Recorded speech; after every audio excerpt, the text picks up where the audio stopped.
Let's go,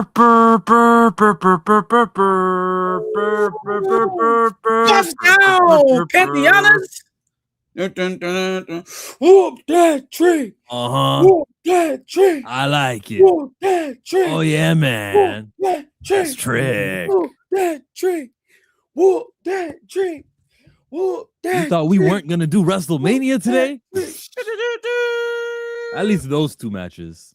He came out. Yachty came out trying to do his entrance that everyone's seen. You don't like the way he skipped to the ring? I'm tired of the celebrity appearances.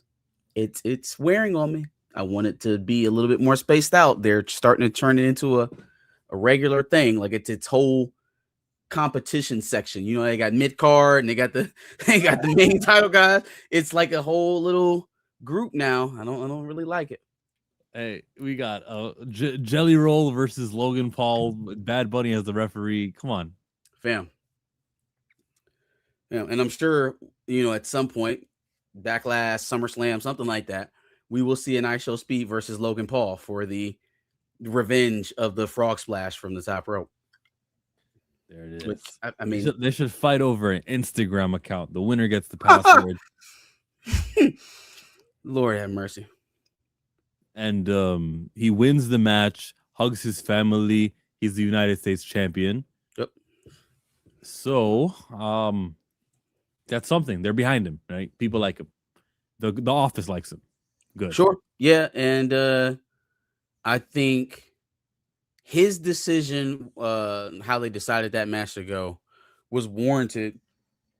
The only thing that I would flaunt or I guess criticize about it is that maybe they should have just left the belt on Melo, since there was actual history there as opposed to manufactured in the last 3 weeks leading into WrestleMania type smoke for a WrestleMania match. But it was a good match, even still. You know, Sami Zayn performed well, and so did Trick. You know, there was enough back and forth there at the end that it could have went either way. So I think it was, you know, very engaging match. Needed more time. I have more time. I have less criticism for this match than I do some of the other ones we seen on Sunday and Saturday. You know what I have criticism for? Lash Legend lost her tag team championship. Ain't that some bullshit to Paige and one of the Bella twins? Not even the Bella twins, but Paige in a Bella twin. That's just a bell. Not like, what? Why that? Okay, so we bring it back Paige. She's the stand-in for Nikki. Okay, cool. She got a nice little crowd pop. Everybody's cool. But when they put the belt on her, I think everybody was a little bit confused. Like, hold on, man, wait. It's a bit sudden. Like, at least AJ Lee had a whole couple PLEs before she took the belt off of Becky. It wasn't just immediately like, hey, I'm here. Give me that belt. Let me get it.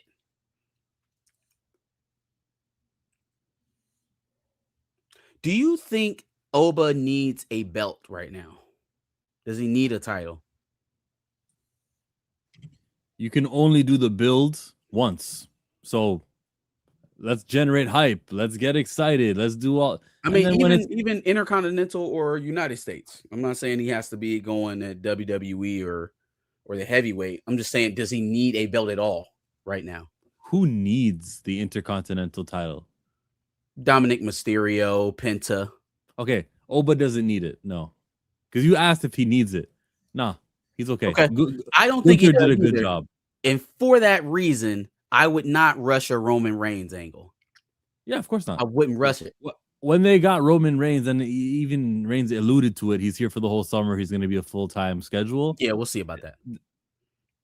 Okay, well, whatever. Yeah, if they've committed to giving him a championship run, they're going to give him a full run, and that's going to be where he doesn't lose it to Oba in the next pay-per-view. We're good. Okay. I know they get trigger fingers, or they get happy feet sometimes, and we end up with stuff like Cody and Randy at Mania. Like they get nervous and they're like, oh well, let's go back to Old Faithful. Let's get Roman in the feud with them. You know, it's they get antsy, so you got to watch them. Excuse me. You know, one reason why you don't got to be worried about Obafemi and what's the garbage guy name again from the Shield? What's the garbage? What was his name? The garbage guy. You just said it. The garbage one on the Shield. You just said his name. Roman. Him. Oh. The establishment of a new main event player. OTC. And I think at the end of the year, the OTC can get some. Yeah, I mean, I don't even take him that as saying at nothing, the end though. of the year, if you're saying at the end of the year, you probably know something about the plans behind the scenes. So it's not happening soon. Okay. Yeah, I hope not. For our sake, I hope it doesn't. What did you think of the ladder match? Skip. Really? No, I just mean it was a car crash. What do you want to talk about there? Everything was great. Everything. Oh, gotcha. I mean, we're not gonna cover all the 13 matches on the. I'm trying to get the ones where the people that we like are. That was Javon Evans. I'm trying to get through all of the. Javon did what he was supposed to do. He did the stunt. I think he jumped from the corner to the ladder to get Rusev out. Mm-hmm. Like, and everyone else was amazing too. Even Rey Mysterio showed up. He came up. Boom, all right, so good match. Yeah. Jade Rhea. Fine match. The right person won too. I disagree on the direction. I think if you were going to do this, they probably should have stuck with the original plan of Jade and Charlotte. Because at least with Charlotte, it gives her, she's like the Randy of the women. She's like right on the cusp of being the next John Cena or Undertaker, or that type of era of champion, right? With Rhea, it's her fourth title, and you would like to put Rhea, you would like to have the fans see Rhea and Jade as even. Well, we just watched Jade skate for 60 days, fight Jordan Grace and B-Fab, and then lose to Rhea. How does that feel? How are you leveling those two guys out? Rhea now has won in back-to-back WrestleManias, and now Jade again was basically a paper tiger for 2 months, and then you fed her to Rhea.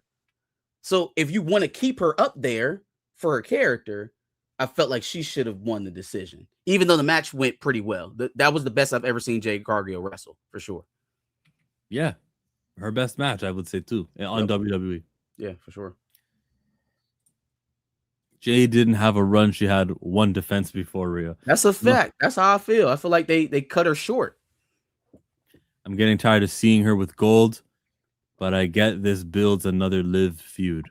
Do you even count the tag team belts though as a real belt? It doesn't really matter. I was gonna say with Lash Legend, if you look at this, the next guest they had was Trick.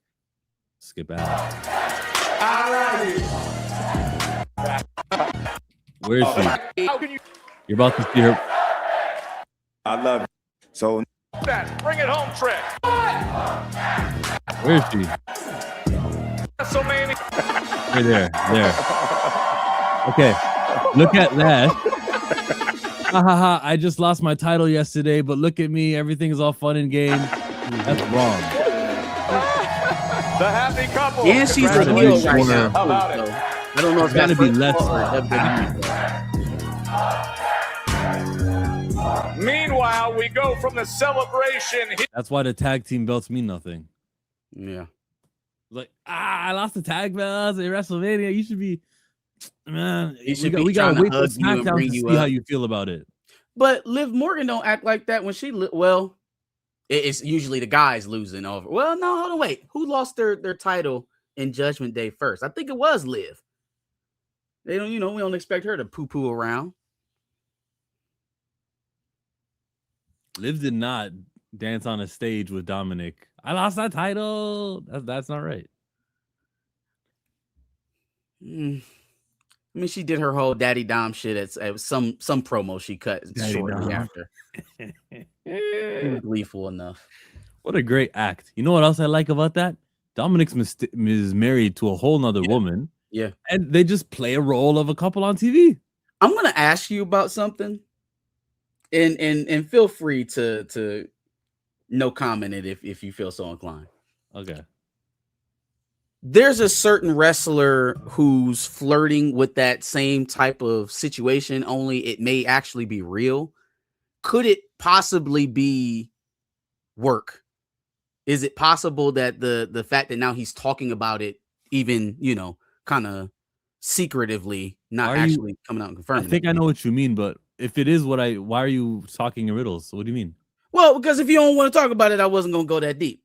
But with Jay and Miss Jada Parker. Parker. Yeah. Is Yeah. that real, you think, or you think that's for work? Oh no, I think it's real. I think they really, because there was like a picture of them a few months ago. Sure. And then Yeah. now he said it like an Instagram post that But they were he together. didn't really So, say it though. He said it without Yeah. saying it. He was like, said "Yeah, she's you mine. see her," and he was like, "Who?" And he was like, "Ugh." He didn't really. Yeah, that's not a work. But what's the work? Like, what's the Well, I gotcha? mean, like, could they be building a like for TV relationship for them? Nah, that's too good. That's too advanced for them. They would never Really? do something so. Well, Something but like then that. otherwise, why is Jay? What is he dumb or are they divorced or he's Yeah, I think married with a child? he's in a marriage, I think, and we don't know the details. I guess they're splitting up, but there's something happening there. I guess. Okay. Very messy WWE stuff. CM Punk, Roman Reigns. Some people say the match was great. My first watch, blah. The second watch, I can see why some people would enjoy this, but it was a Roman Reigns match, so it was hard to invest in. Yeah, I know with Roman, you're only going to get. I mean, you may get a Samoan drop in there, you know what I mean? Power bomb somewhere in the mix, but it's going to be a lot of spears and Superman punches. So it's kind of like it's almost Brock Lesnar-esque.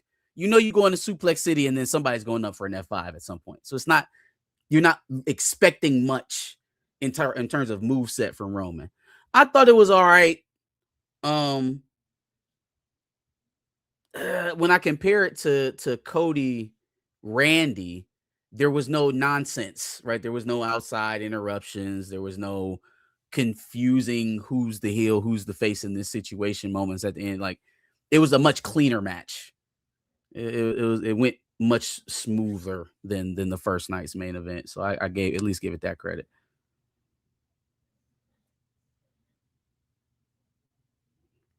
I guess that's the card, right? Cody, Randy Orton, and everyone else. Mania overall, of course, it was an enjoyable 3-hour, 4-hour show. So I'm not going to say, oh man, but I've seen better ones. But still, like, what a great time to be a fan. You got all the entrances, all the fun stuff. Cena, Bianca Belair's pregnant. Hey, we got to talk about that because I've been hounding Bianca Belair like, yo, what the hell? Not just Bianca Belair, but if you watch the Raw, the Monday after SmackDown, my boy, the Prophet's back in this thing. My boy Montez Ford back out there. Got to go to work. You know, you're the breadwinner at home, pregnant. So we gotta get these shows, and he's slimmed down too. Yeah, he shed that pregnancy dad weight that every guy seems to pick up when their partner gets pregnant very quickly. I am impressed. Color me impressed. What do you think about the connection with him and Seth Rollins? Is that going to be an ongoing thing? We factioning up. We actually going to have a real Survivor Series this year. Seth and the Prophets versus the Vision and Braun Breaker. Just like the Jada and Jay Uso thing, they're not thinking that far ahead in advance. Somebody's got to be thinking that. That's in November. What? He like you'd be lucky if this thing holds up to next week with the Street Profits. My concern is Trick Williams Oba is priority 1 and Trick Williams is priority 2. Yep. Okay.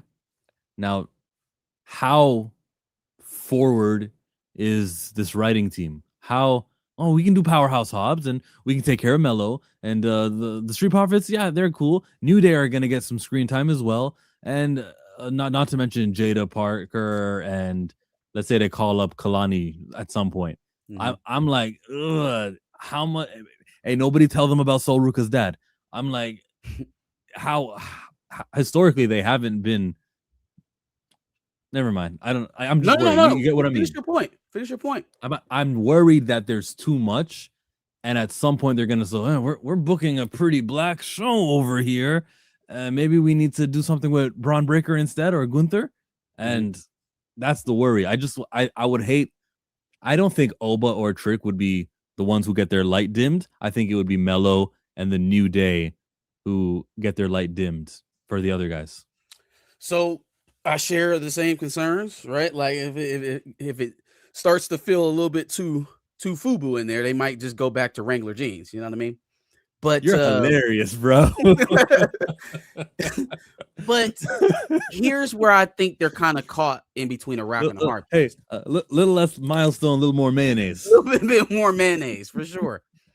Here's where I think they're caught in between a rock and a hard place, though. They're not that strong right now in terms of brand, and I mean TKO. They're suffering on multiple points right now: boxing, mixed martial arts, WWE, like the whole. Let's go scoop up all the combat sports and rule over all of them.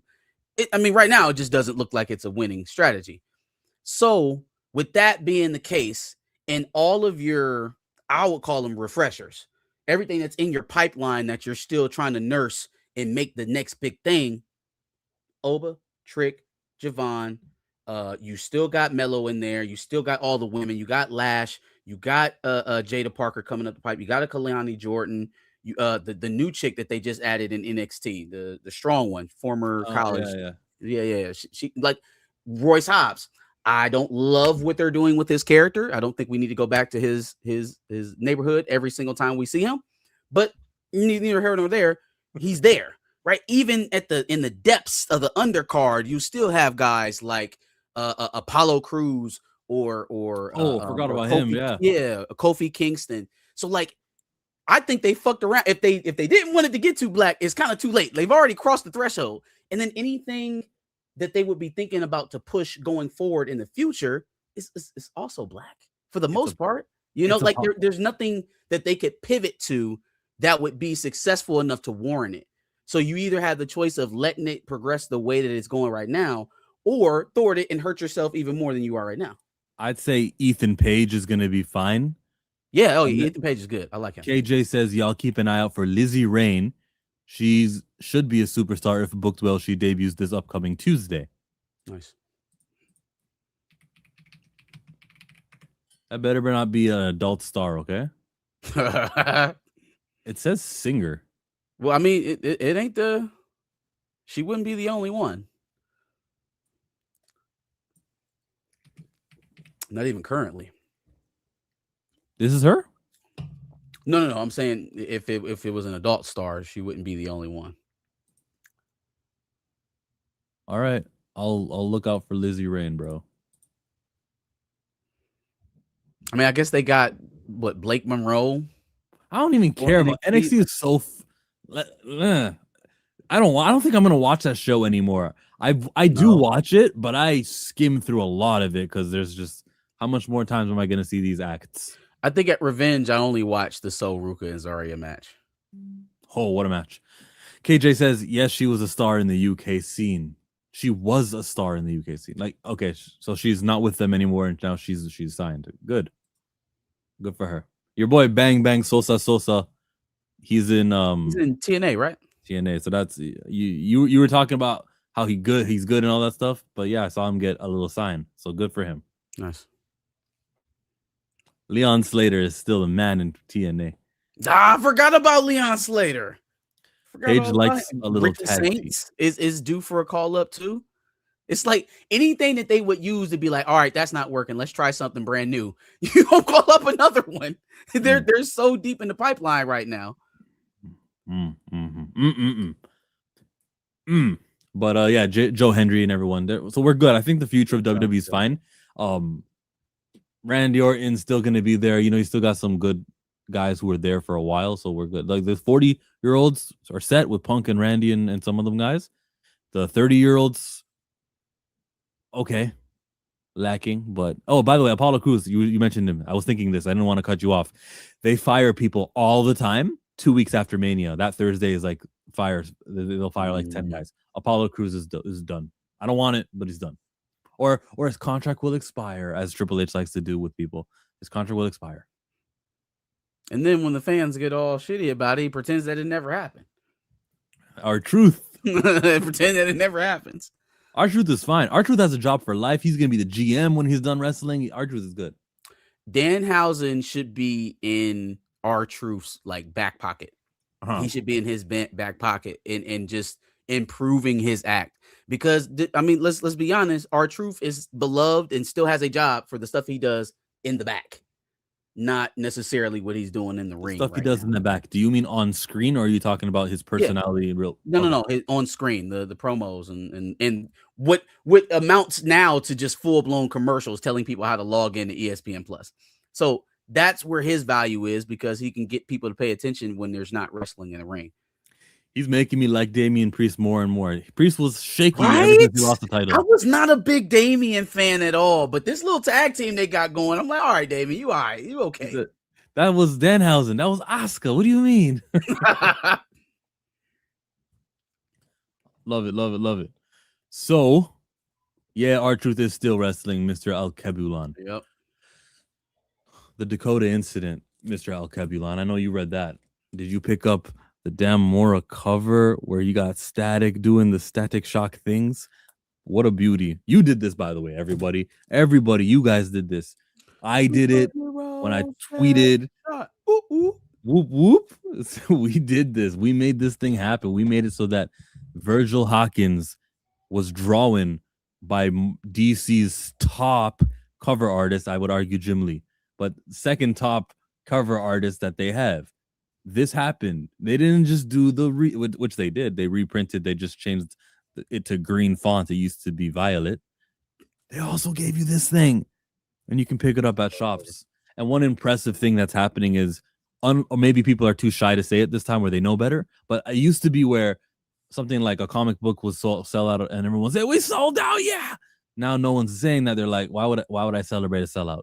That's bad. If things sell out and it's like Thursday right now, then our store didn't order enough." So no one's really talking about it. It's selling out, and I think good. Maybe all the shops woke up and they all said, "We're gonna order more than we just thought." You know, the last Black History Month special did.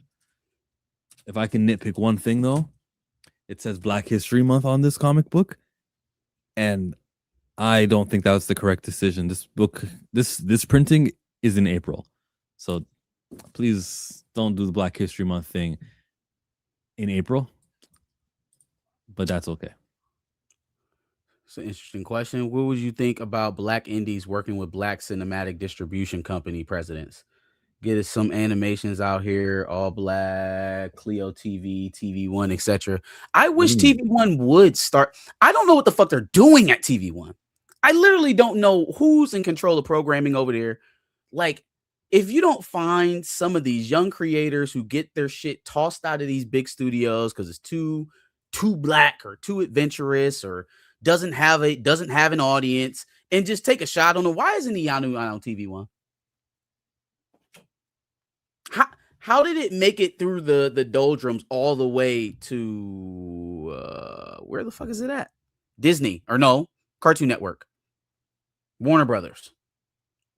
How did they get their hands on that before any of these distribution places that we were? Well, maybe the distribution places like Zeus Network are not meant to be. No.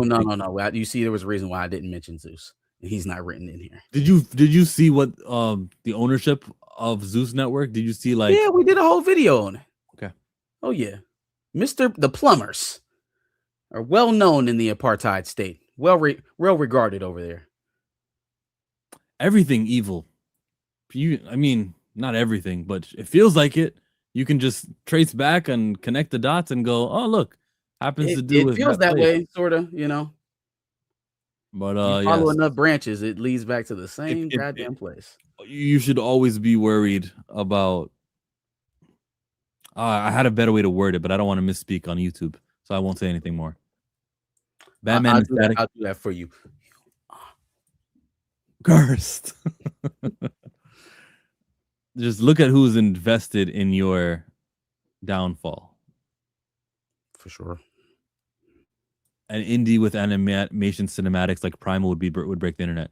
Bro, I'm at the fine I'll do it myself stage, bro. I'm at the fine I'll do it myself stage. One day, my comic book will be so big that it's gonna solve all the little problems, and I'm gonna put people on underneath. Because that's the responsibility. If you are a Tyler Perry, pretend I didn't say his name, pretend you didn't know anything. But if you, sorry, but like, just if you are there.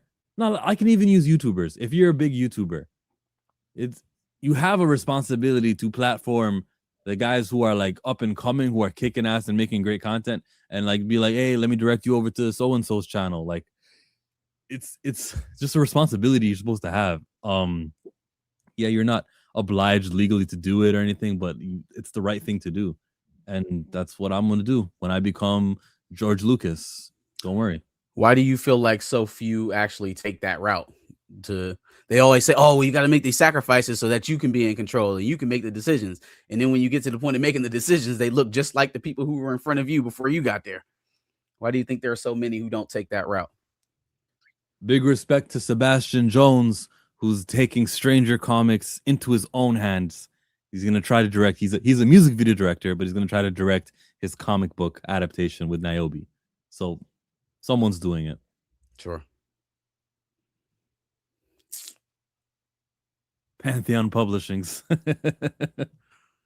No, I don't even know what the F I'll call the publishing. I might even have to like link up with someone who already has a distribution deal and can go to comic book shops, and I'll just say, I want to be in comic book shops. What do you want your cut to be? Because I'd rather be seen than make profit and money. I'd rather just look. Every shop in America can order this. That's what I'd rather have. But we'll see. I'm not at that stage at all. You know what stage I'm at though? I'm getting paper. I'm getting paper. Look at me now. Oh, look at me now. Yeah. Chill. I hit you on Patreon. Toronto was cold AF. Okay, Cam. I'll was cold AF. I guess you left. I'll reach out. I'll read your Patreon message. He was trying to link. That's why he hit you on Patreon. Hey. That's the last place you should have hit me up. Though. I was about to say hit. The SOS on Patreon is definitely getting looked at like a week later. For sure. Salute to Cam, bro. Salute to Cam. I checked my Instagram. I was refreshing it. I actually was thinking about him. Like, didn't he say he was in Toronto? Well, no, he's not. Did something else with my time. But thank you, Cam. Thank you today, and thank you for before, and thank you all the time. Appreciate it. He says, tell Joseph Illidge. I don't have a relationship with Joe Illidge the way that you may think I do. Not yet, at least. I don't think I should, though.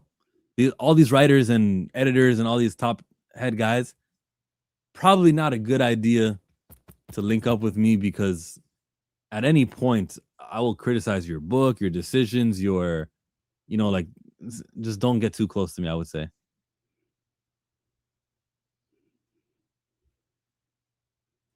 The guy who runs All Black from Chicago, maybe y'all can get him on for an interview. The three I mentioned, I don't have animations yet. Nice.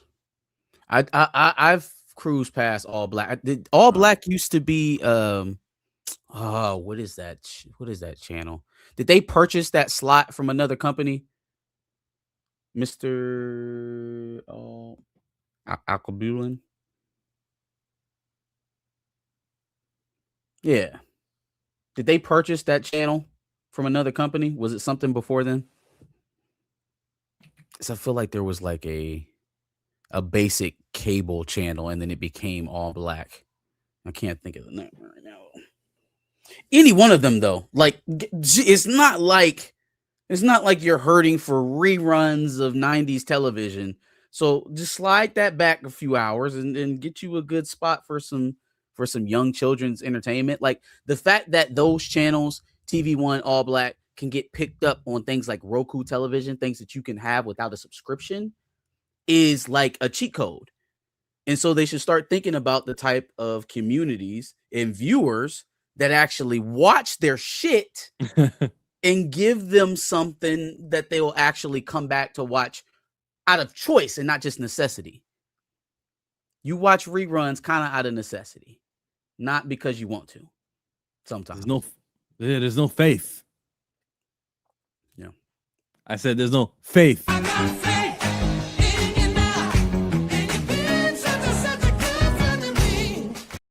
Cam says, support to the show. I'll be back in TO around FIFA time. You rooting for Cleveland, Marcus? No, he's a Laker head. Well, they're in the East. Yeah. I'll root for the Cavs. My mom's from Cleveland. I if they're not interfering with my teams, I will root for Cleveland sports. Ooh. Toronto versus Cavs right now. Yeah, I guess I'm rooting for Toronto, but I haven't watched the game yet. Go home team. Nice. I got my title in 2019. I think I'm nice. But support to the show. Thank you.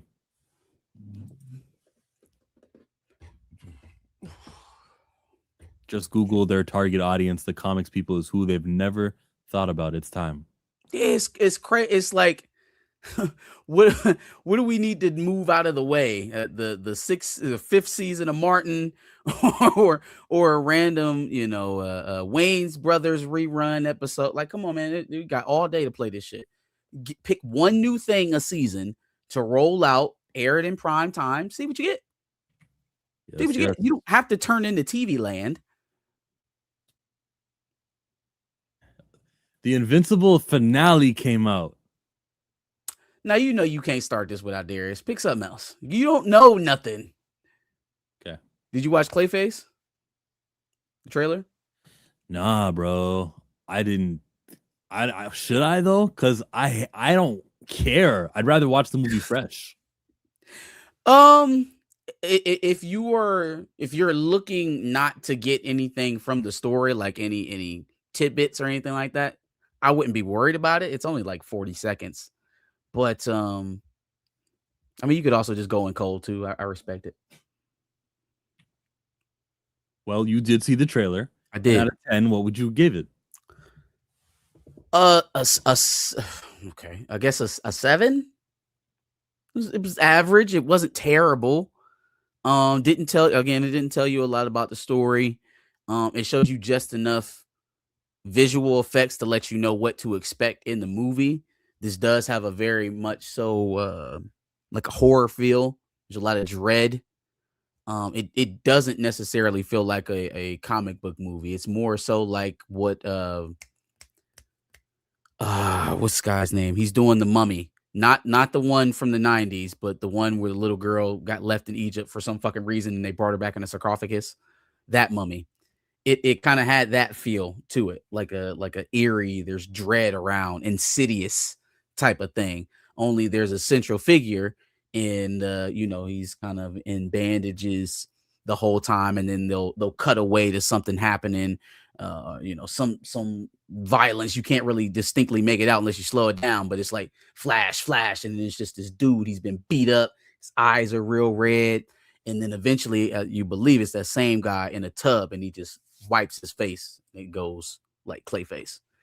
Oh, it was eerie enough to raise some interest. I don't know how this is going to play out as a film, but decent horror preview. I like horror. I'm curious what they do with ClayFace. Want to wait till I get more info before maybe seeing the trailer. I'm not alone. Yeah, it's a weird place to be in, man, because DC in recent years has had success with villain stories, so you have to give them that. At the same time, we don't have a Batman cast, and so the stakes of this movie, by that nature, at all, have to be low. Like, there's his main guy hasn't arrived yet, so with the stakes being low, villain movie. Not a necessarily like renowned villain like the Joker or Harvey Dent. It's kind of like a B-lister. Not just what audience, but where's the future path? Like what is going to get you excited about DC by liking this movie? Even if you like it, what is going to help you increase your excitement about DC about it? There's no other connections. So it's kind of weird to say that it could succeed and fail at the same time. It could be a good horror movie and still do absolutely nothing for James Gunn and the DC universe. Careful now. If you don't say ClayFace looks like a masterpiece, the gun defenders will come for you heavy. Hey, come on, Gun Army. Squabble up. No, but It's on site? Yeah, well, not necessarily hindsight, but to take it back to the idea that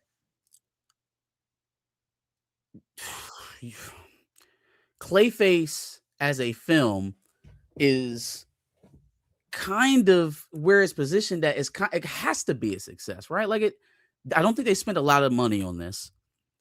It's not something that needs the broader universe, or at least they haven't added it to it. So like with the expectations being so low, how could you miss with this? You know, like how could this go badly? Nobody's expecting much. You didn't spend a whole lot on it, and it doesn't extend into your broader universe. So this one is kind of hard to fuck up. And it could still not, still not be anything. You don't need to make that much. Yeah, You got the it's fine. superhero audience there. You got the horror audience who exists, who usually help horror movies from failing. Okay, so there's two audiences there. The budget pretty reasonable. I heard 35 million. That's what I googled, I think, last time. You can make some money off this and sell merch.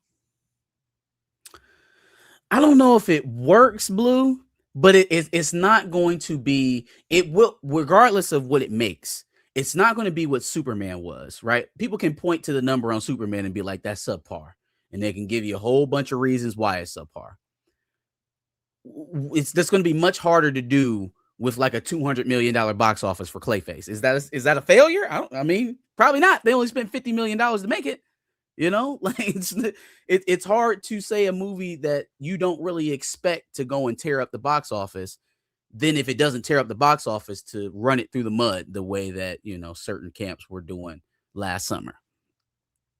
So maybe that's what it has going forward, is that it's a little bit invulnerable because of the expectations. Movie costs 40 million tops. This will be a hit for sure. I mean, it's hard not to be successful when you spend that little making the movie. And I hope Marvel's looking and going, our films don't need to be 200 million. Okay. I mean, they didn't have a problem with Black Panther 1 saying that, but they're going to go, all right, maybe we can do a Blade movie. How much does Sinners cost? 90 million? Really? Okay, we'll do a Blade movie, 90 million, and we'll see what happens. Man, I know that ain't Marvel saying that. No, it's Midnight Suns. Right. Did you hear about the other, or we talked about it last week, the movie with Mahershala Ali and what is his name? Bassem. Your mother. There you go. Yeah. The original director that they hired to do Blade took it on over to Amazon. About to get it up and going. And now seems like they're going to roll Blade into a Midnight Sun situation. So we won't even get a Blade solo movie. The first Smile made 217 million. The second Smile only 138 million. And Smiles were good. Smile was good. That was a very suspenseful horror movie. It wasn't even so much the blood and guts of it. It kept you on the edge of your seat though the entire time. I enjoyed that movie, both of them. Yeah, I mean, I guess if that's what you're looking for, then yeah, this is probably going to be your stilo. The problem is that this is a DC project. This isn't just a random Warner Brothers horror film.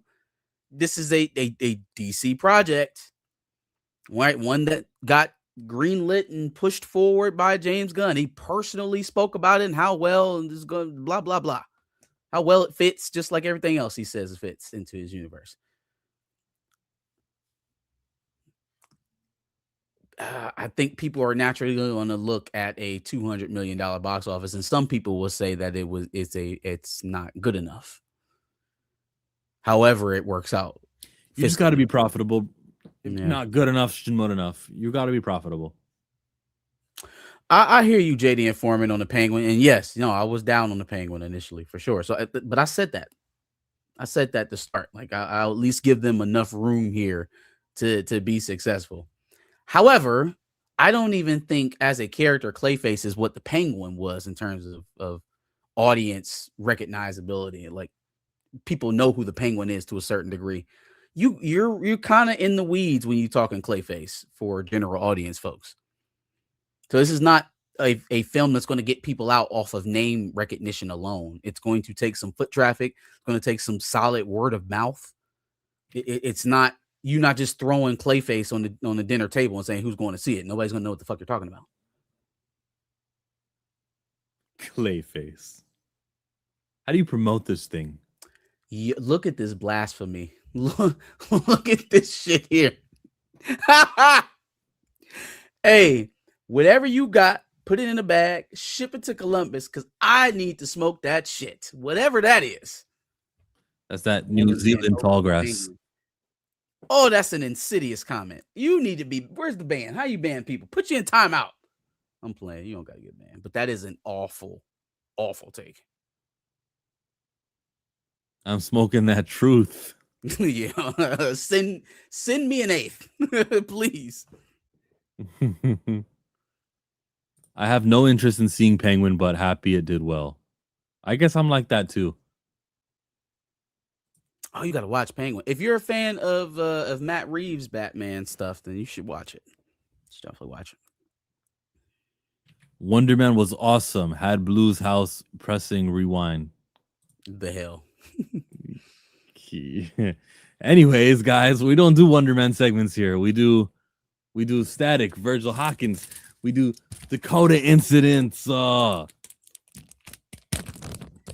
I want to say, because this is pretty pivotal. Okay, on a final page where he goes back up stairs and he gets his Static clothing. Static's back. That shit's incredible, bro. He's in DC. He's in DC proper. He's older too. So now you know how characters never progress and nothing ever happens. You know, Spider-Man perennially in his 20s right now. Don't have to worry about that with Virgil. He just got 3 or 4 years older overnight. Very, very incredible. So yeah, pick up that book. I like that comic book skit chill. You know me. You know me and my skits. I'm schizophrenic. Why did I say that? Shut up. Trying to wait for Darius. He said he was on his way. I want to be able to talk about Clayface. Now let me play my skit from the comic book store. Play it and sit through it. Nah, F it. Never mind. I did a couple. Damn skit. Nah, it'll take too long, and I don't want to do dead air. Marcus is not a fan of that joke. What? I'm schizophrenic. You liked it. You liked that joke. Yeah, no, it was awesome. You got to be skidding me. Michael Davis, whoever you got to contact. I got to contact the whole Milestone group. Look, Jon Favreau is written here. What happened with Favreau? Why is he a news story? He's doing something in Star Wars? Favreau, no, he was talking about how the Mando Grogu movie came to be and why they decided to go away from Mando season 4. I know a lot of people were thinking at first, before we started seeing bits of this movie, that this could potentially have been season 4 turned into a movie. It is not. It is not. Apparently, the original idea was to have season 4 feed into Ahsoka season 2 and what was going on with Thrag. I mean, obviously, and I wonder who thwarted that. It must have been Bob Iger. It had to have been Bob Iger, right? Because Grand Admiral Thrawn. Yeah. I said Thrag, didn't I? Thrawn. Yes. All these Thra villains. But yeah, no. Without even attacking who may have made the decision to go this route and commandeer season 4 so that we can put Mando and Grogu on the screen. I think that this is probably the clearest window. Well, other than, I mean, we had the Boba Fett stuff too, but it wasn't as definitive to the point where like Favreau is confirming it, that there has been heavy-handed interference in the TV side of Star Wars, which you would think, since that is the only place where they found a little bit of success, excuse me, over this dead period for Lucasfilm, it has still been so heavily guided by the people who just know that they know better. They just know they know better. This is not a creative decision that needs to be made. It's a front office decision, and it continues to leave the bad taste for the fan base. If Lucasfilm didn't put out a film this year in 2026, but they had a successful season 4 of Mando, are we upset? No, I'm not upset. I'm not happy. mad. I'm not mad. I'm already really fucking with Maul. I love that show. If you gave me a season of Mando that is going to tie in Ahsoka and move us closer to some grand conclusion with Thrawn, I'm good with that. Then the next time you come in 2027, that can be your movie, your Filoni movie.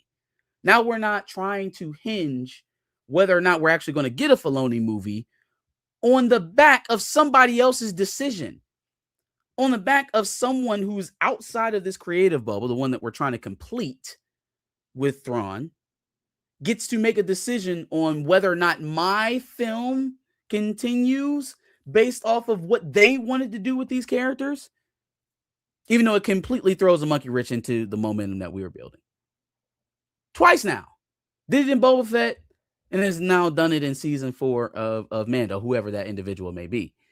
So it's like, now I get it. I understand why he wants out, and I don't believe he's going to stick around for that much longer. Because if we're still having to deal with the consequences of these decisions, even after the decision makers are leaving, not just Kennedy, but Iger is. Why are we beholden to this shit? You know? Why are we still doing this? The king and queen are dead. Not literally, but you know what I mean. Like they're not. The trouble is not looming anymore. I don't even think is it Altaroma? Whatever the new CEO's name is. He probably Bob Iger's still in that suite right now. So, bro, shoot for the stars. Do it right now before somebody comes and says something to you.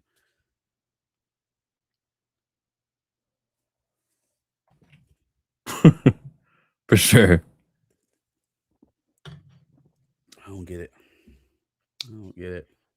KJ, Michael Davis is hella underrated. Static is loosely based on his life. Gene and Sharon literally is his mom and sister's names. Oh, that's a nice touch. Speaking of Static, did you guys know that the Dakota incident, second printing came out? Jesus Christ, with this Dakota incident. There was a scene here where you see Virgil was talking to Black Lightning over there, and I'll read you the words, and you get to why he's doing that with his face. He says, so what are we supposed to do? And Lightning says, as a mentor and a friend, I urge you to be careful, to think about your loved ones and those you've sworn to keep safe. But as a father and a Black man, afraid to see history repeat itself, I say you do what you gotta do.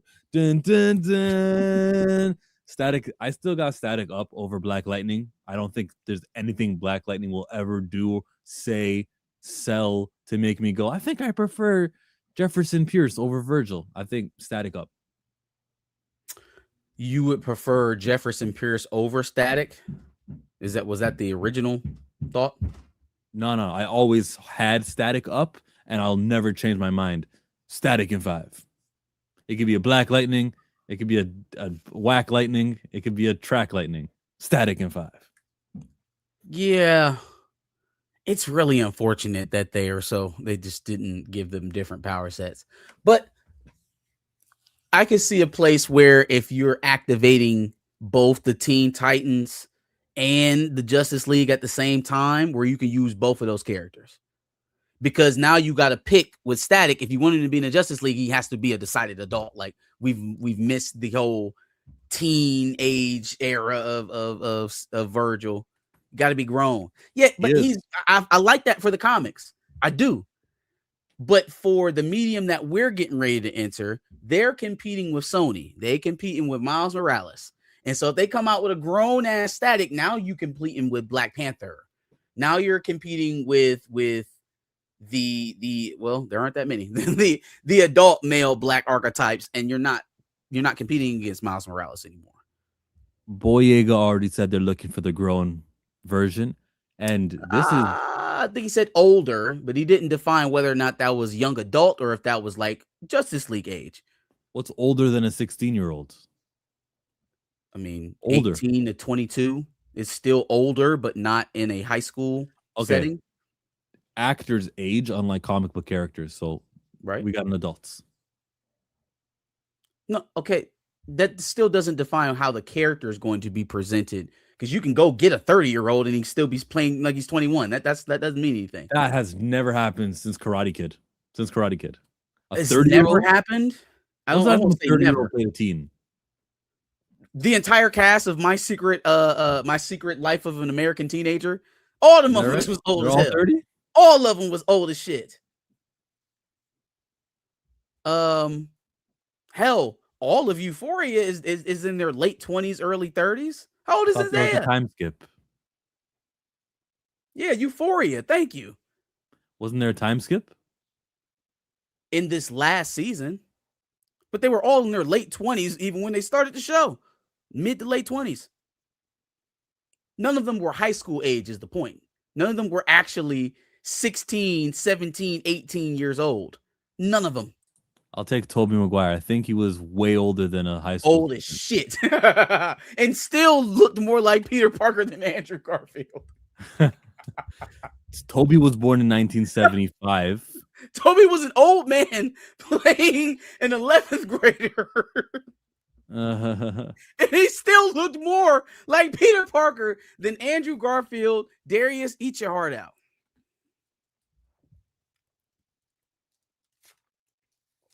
Woo, tickled myself. Tickled me. Toby was a terrible Peter Parker, but a good Spider-Man, you mean? I've heard people say that one. That's exactly what I think about Andrew Garfield. Very solid Spider-Man. Awful Peter Parker.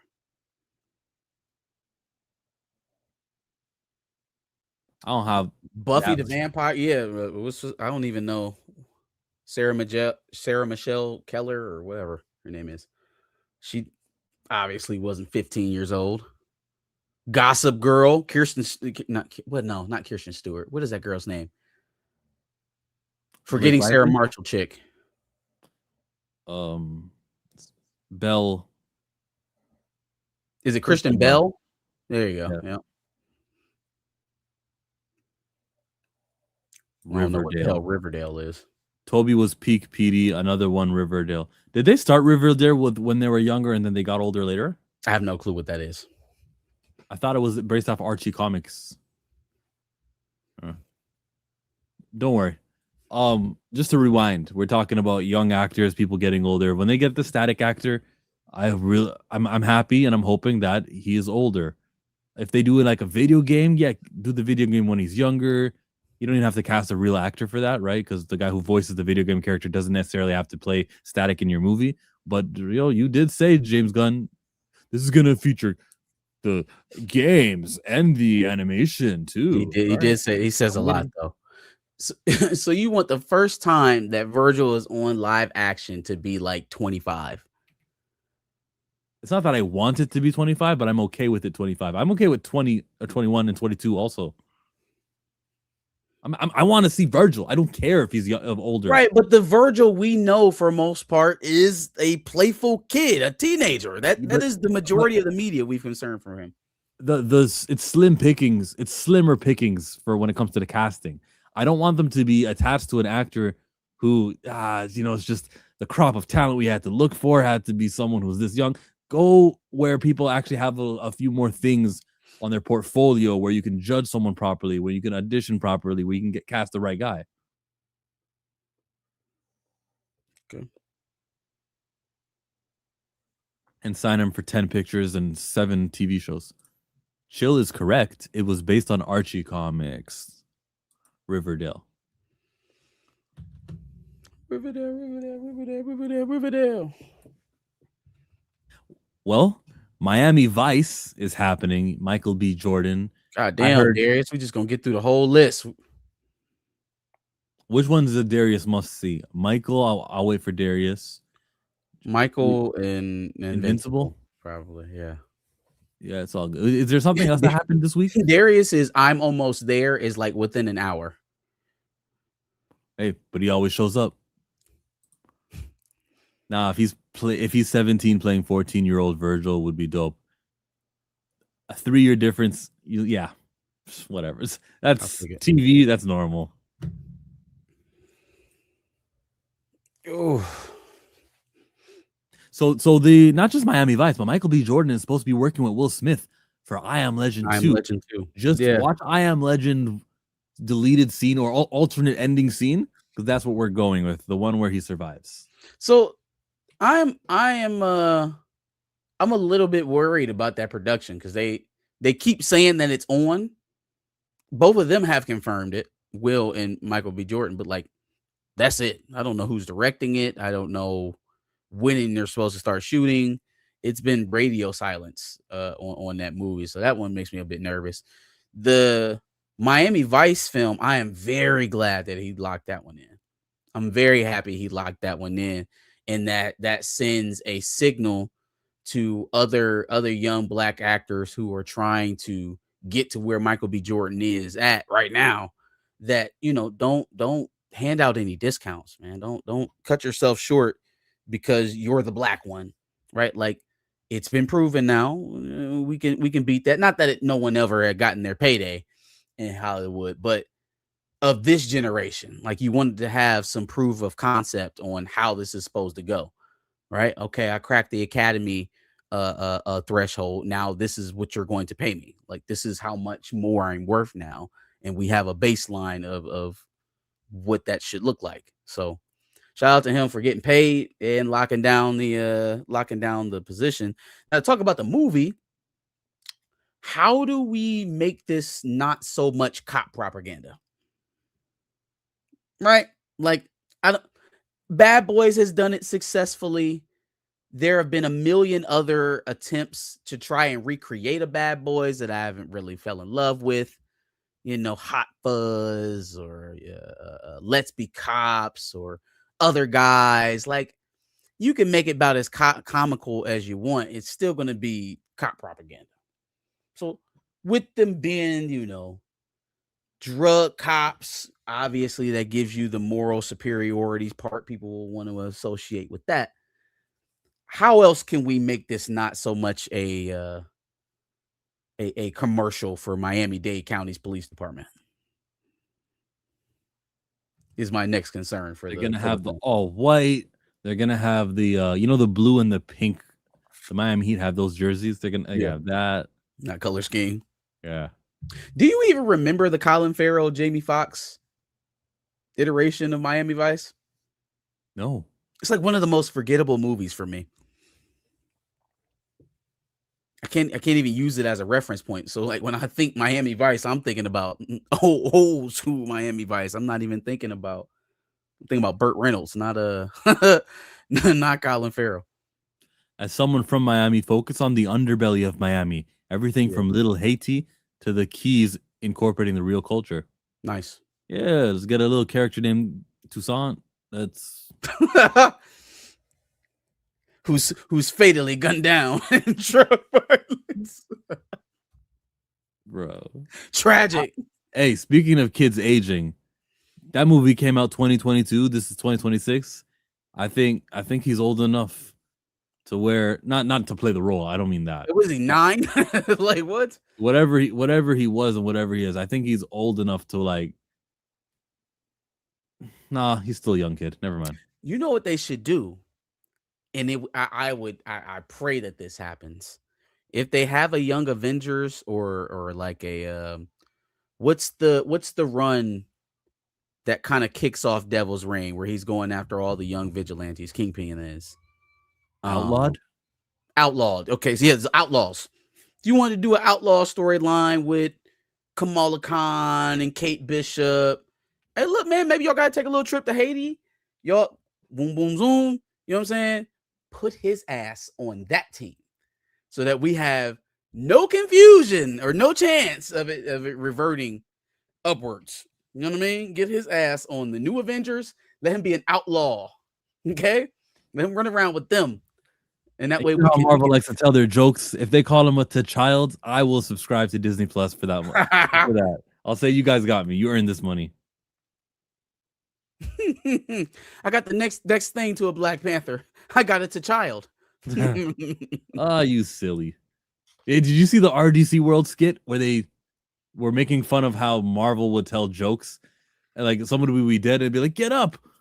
who's gonna buy me breakfast, you big lug? And he's like dead because he just got kicked by Thanos. Like, yeah, it was a funny skit.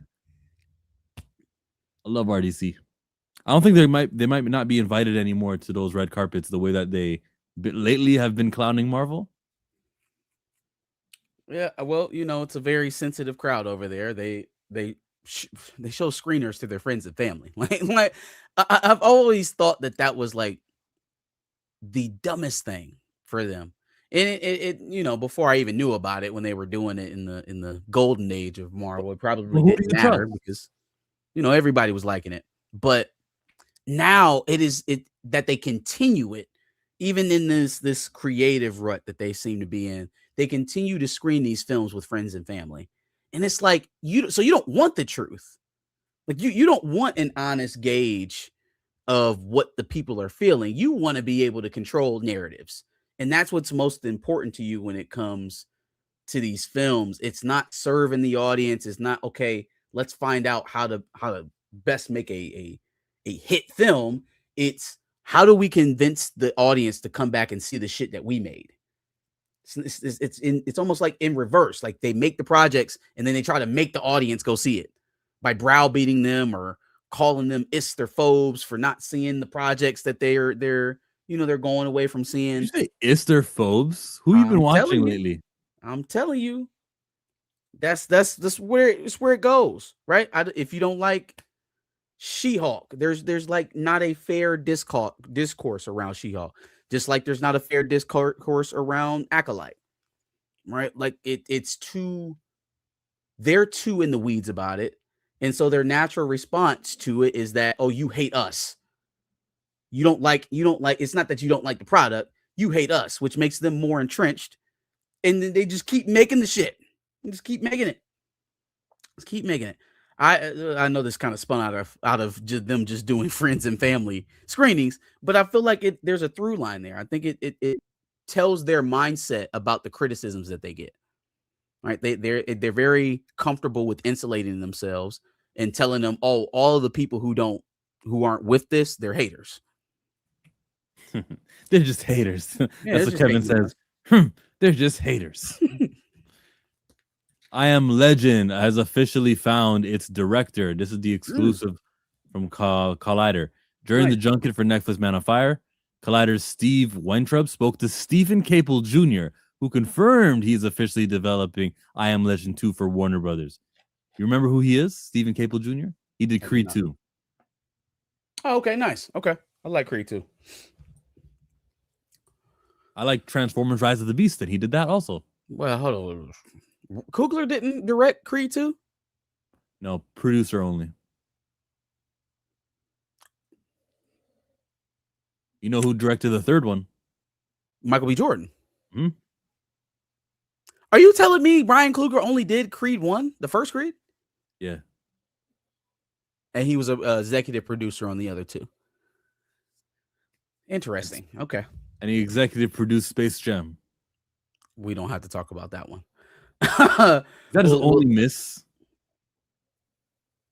He might be associated. He's associated with Ironheart, isn't he?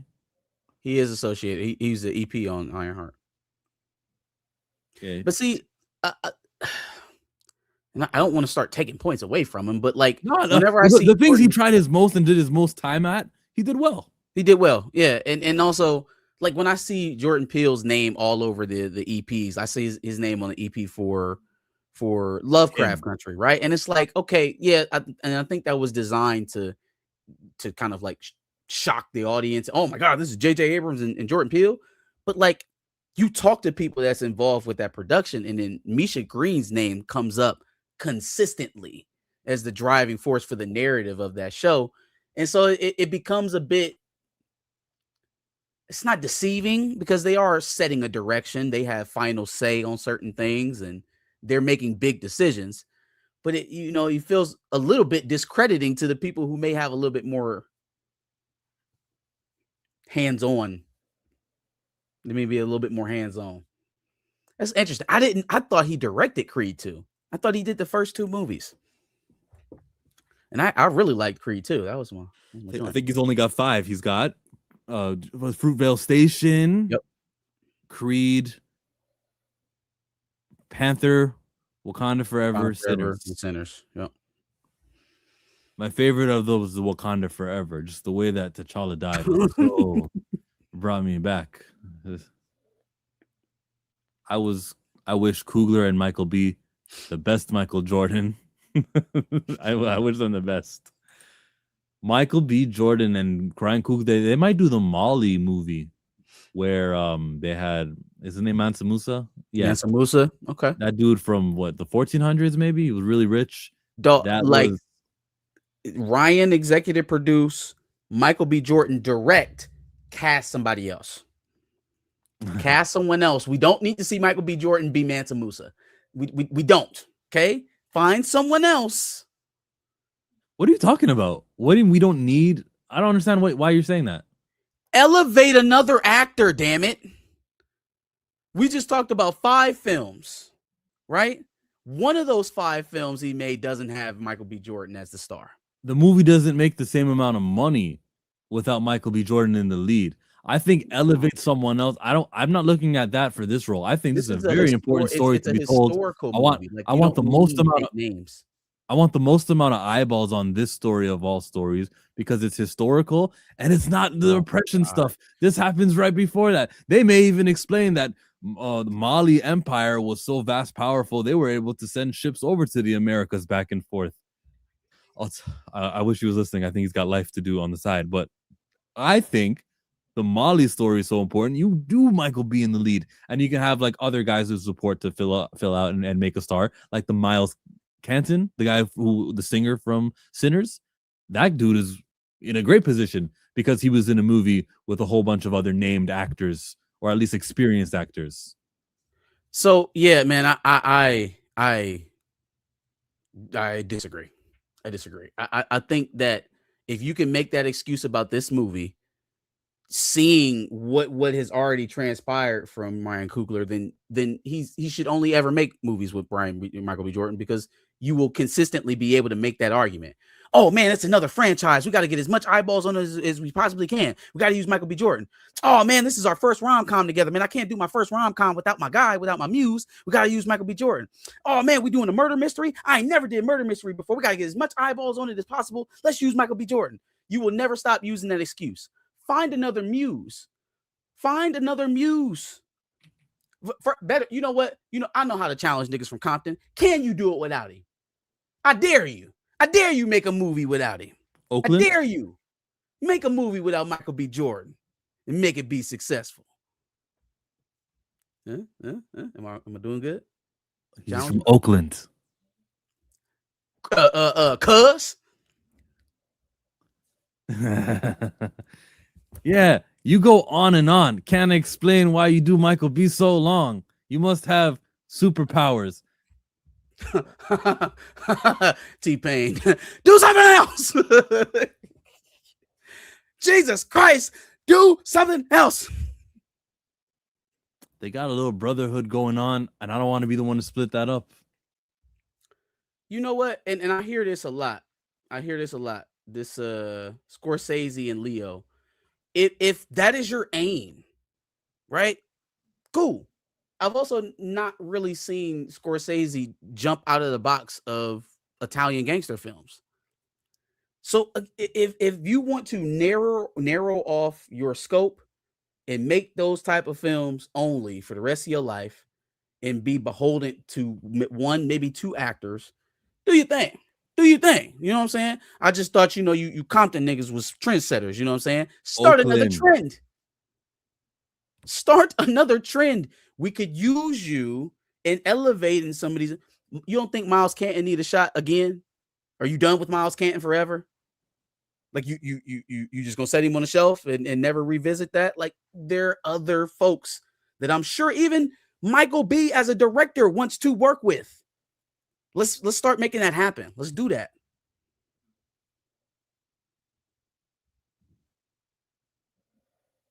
You know what else we should do? We should talk about the Dakota incident. Yo, Darius, what do you think about that image there where we get to see a pregnant Rocket? Do you think that's an okay art panel that they showed on there? You think that was inappropriate? What do you think about that? Put that baby in there, Icon. That's the question, right? That was okay, but I wasn't asking you. You're still muted. I can see you talking though.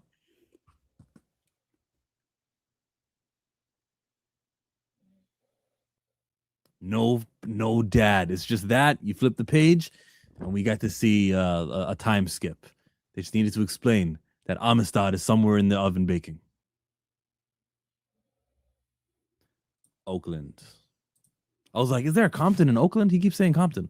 Isn't Amistad on the spectrum? Oakland, my bad. Yeah, he's supposed to. Oh, the TV show made him that way. Yeah. I don't know if I'm really the one to come to on pregnant comic Rocket because I don't read comics any longer. I guess it's fine. She don't look bad. She's working it as a pregnant comic woman. Okay. Ask Darius about Black Indies animations, like I mentioned earlier. Were you watching? I didn't hear that part. The last thing I heard was y'all were talking about ClayFace. I got accosted. Oh man. When I tell you, so I watched the Clay, which my stream this morning was not supposed to be about DC. Like it was a segment, but it was not supposed to be an hour-long segment. Turned into an hour-long segment, just going, I mean, you guys know what I've said about what I want from DC. You know what I've said. I just want superheroes. I want spectacle, all that kind of stuff. My issues with ClayFace, or what my issues have been through and through ever since they announced ClayFace, and especially after seeing the trailer, this feels, I said this earlier, it feels like something that should be in Matt Reeves' universe. This feels like a more realistic take on ClayFace, which seems like that would belong in Reeves' universe. I don't know, but and I think James is making this shit up as he goes along. The brother said today, canonically, ClayFace is the first film that starts I the will DCU. smack this shit out of him. I of promise his you. universe? That's what he said. I promise you. Fight him. So wait. Oh, first of all, James Gunn, I mean you no harm. I don't mean actual violence. I mean, just figure of speech like violence. I mean you no harm, and I don't want to hurt you, since I have to, announce that over the internet. Anyways, it's on site. Man, motherfucker is a liar. He's such a fucking liar. You talking about post Superman and post Supergirl? Now the universe starts with ClayFace. Somebody get this bozo out of here, man. I'm telling you. Take and the again, mic. I feel like I have to preference this every time. I don't want the DCU to fail because I love DC. I'm just not happy in the direction that it's going. That's it for me. I mean, I watched ClayFace. I was told since I think it looks like shit that my movie opinions can no longer be trusted. I don't think it looks like shit. I think it's not up my alley. It's gonna hit for somebody. There were people in the chat that like it. There are people that are gonna go watch it. I love horror. I'm not a big body horror person, but that doesn't mean I won't watch this movie. Doesn't mean, again, as I said, I might sit down, eat crow, and love ClayFace. I might love this shit. But the 40 seconds they showed me, I didn't love. I didn't love that. I didn't love it. It looks, especially when he was laying in the bathtub and he did the whole face, that just doesn't look like ClayFace. It looks like some different horror film. I think as long as they were light with the details, right? Like, don't show me a guy walking around that can just kind of like camouflage, like he's Chameleon or some shit. Like we already got one of them. Y'all showed him in the first Superman movie. We don't need that. Okay. Enlarging, right? Showing how he can get up and through the sewers and stuff's turning into liquid almost, and then metastasize. I don't even know what that word was. Metastasize himself, maybe. Would solidify, become solid. Anyways, if there's more to see on his skill set, I think that there's more to add to this movie. If they did a Jared Leto Morbius thing where they make him a pretty villain, and we get to have all of these slow-mo shots of my face all the fucking time, then yeah, it's probably going to be what Darius is talking about. It's probably going to be a bunch of shit. Being that this is a horror movie, I think they showed just enough to get people intrigued. Now, how they deliver on that intrigue will be something completely different. But I thought it did just enough to get people interested. Do you understand this narrative? So I just want to make sure. I want help me understand. If a studio puts out a trailer, are we supposed to then judge trailer no matter if it's 2 minutes, 30 seconds, 10 seconds, 3 minutes? Are we supposed to then base our opinion off of what is given to us? Or are we just supposed to just be like, wow, and then go on mindless? I'm confused. How do we do this here? Yeah, no, you gotta shoot it straight. Oh, okay. So regardless, if it was 60 seconds plus 2, I'm gonna form my opinion on it. Like, what are we talking about? This is the second ClayFace. I for sure as hell didn't see the first one.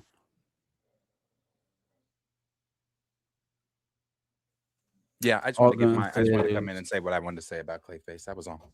I wanted to piss some people off again. Do you mean like there's 2 Captain Marvels? You mean this is the second Mr. Terrific, the second ClayFace? You mean? Or like the second movie? Please clarify. I can look up the quote because I posted it on my Instagram story because I said he's making this up as he goes along. I'm convinced. All gonna say is that it predates Superman. It's not the first of the universe. So X.O_Hungle tweeted him and said not tweeted. This is on Instagram and said, is ClayFace set before Superman or after? James Gunn, James Gunn, if you want to look him up on Instagram, make sure I'm giving you this correctly, said before. It's the first DCU film out of canonical order. That's what he's saying. He said that's what he said. He said it predates it. Y'all saying the same thing. But it doesn't mean like Wonder Woman can't predate this. Yeah, right. Yes, he's And then on our other question, he's saying that this is the second iteration of ClayFace. He's a model. So not necessarily the second film that we've seen, but it's the second version of ClayFace. Okay, yeah. And Jason Todd is the second Robin. Okay. In this case, I really don't think it fucking matters. Most of the time I would tell you, or Chill would tell you, they like to go with the original. The brand, the IP itself is so unknown that you could have made it a woman, and I don't think a lot of people would have really. Well, no, I don't think people would have raised their fist about it too much. To be honest with you, it's not something that people hang their cap on. Oh, let me go get my weekly pulls of ClayFace. This was the point I was making earlier, bro. I'm not gonna get into that, but I made that same point earlier. Because when we get to the end of this, Batman is still not here. He's not here. And like I said earlier, I don't want like a 10th episode. He shows up. What's it, Gordon? Cut to credits. Maybe he shows up in season 2. I don't want that. So, at the end of the day, Batman's still not here. And I'm confused. So with Batman not being here, what is ClayFace doing in this movie? Is he... You feel me? And so that was my problem too. Is like, what are the stakes of this film if there's no Batman? Is he fighting a villain? His guy is not there. So how important could you actually make this film?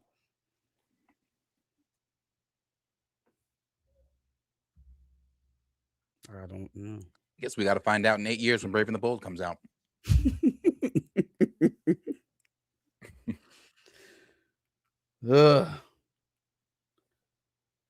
What else did we talk about so far? You see Michael B. Jordan signed on officially for Miami Vice. Thoughts? I think him and Austin Butler will make an interesting team. I'll ask you the same question I asked Till. Do you even remember the Jamie Foxx and Colin Farrell Miami Vice movie? I do not. I can confirm that is the most forgettable movie of my generation. What year was it? 2005, I believe. Oh. It was around the same time as Ray, because Fox was on fire.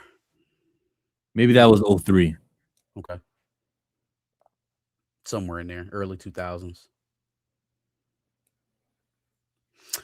And then Oh, John Favreau. Original plans for Mando season 4.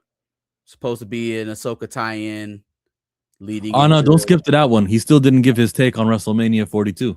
Okay. No, well, moving on.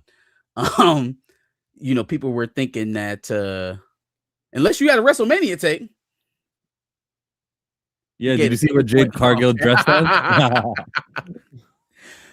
No, okay. So people were thinking that they just rehabbed season 4 of Mando to put into a film, and that doesn't seem to be the case. They were going to be going much more connected to what was happening on Ahsoka to lead in the Thrawn. And someone, we won't go through the weeds of trying to determine who that someone was, decided that they needed to put Grogu and Mandu on the big screen so that they could have a theatrical release. Yeah, and now he said he's given the reins, the ropes, or whatever words he used, over to Dave to let him finish the story. I understand. I get it now. Like Boba, and then now they basically like canned your entire season 4 to make this fuck ass movie that nobody is paying attention to, and then telling Dave before they leave that, hey, if this one don't work out, we don't know about the whole overarching movie that you made. I know that you didn't even want to make this film in the first place, and it has absolutely nothing to do with what you were building up before. But if it's not successful, we're just gonna go ahead and maybe shelf your movie, because it just doesn't make sense to put Mando in a movie, even if it's what you actually wanted to do with him and not what we wanted to do with him. It doesn't make sense. You understand? You get it? Thanks for being a dog, Dave. Yeah.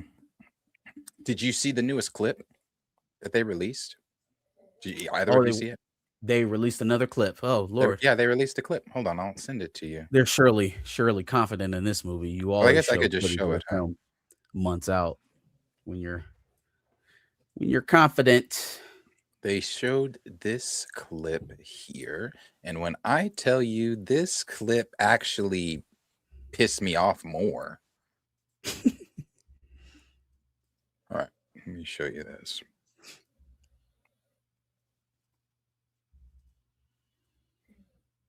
All right, here it is.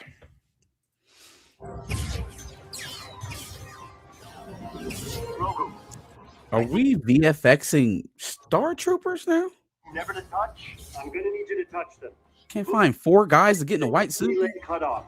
It's next to the fuel differential readout, which is between the pump compression gauge and the primary reserve.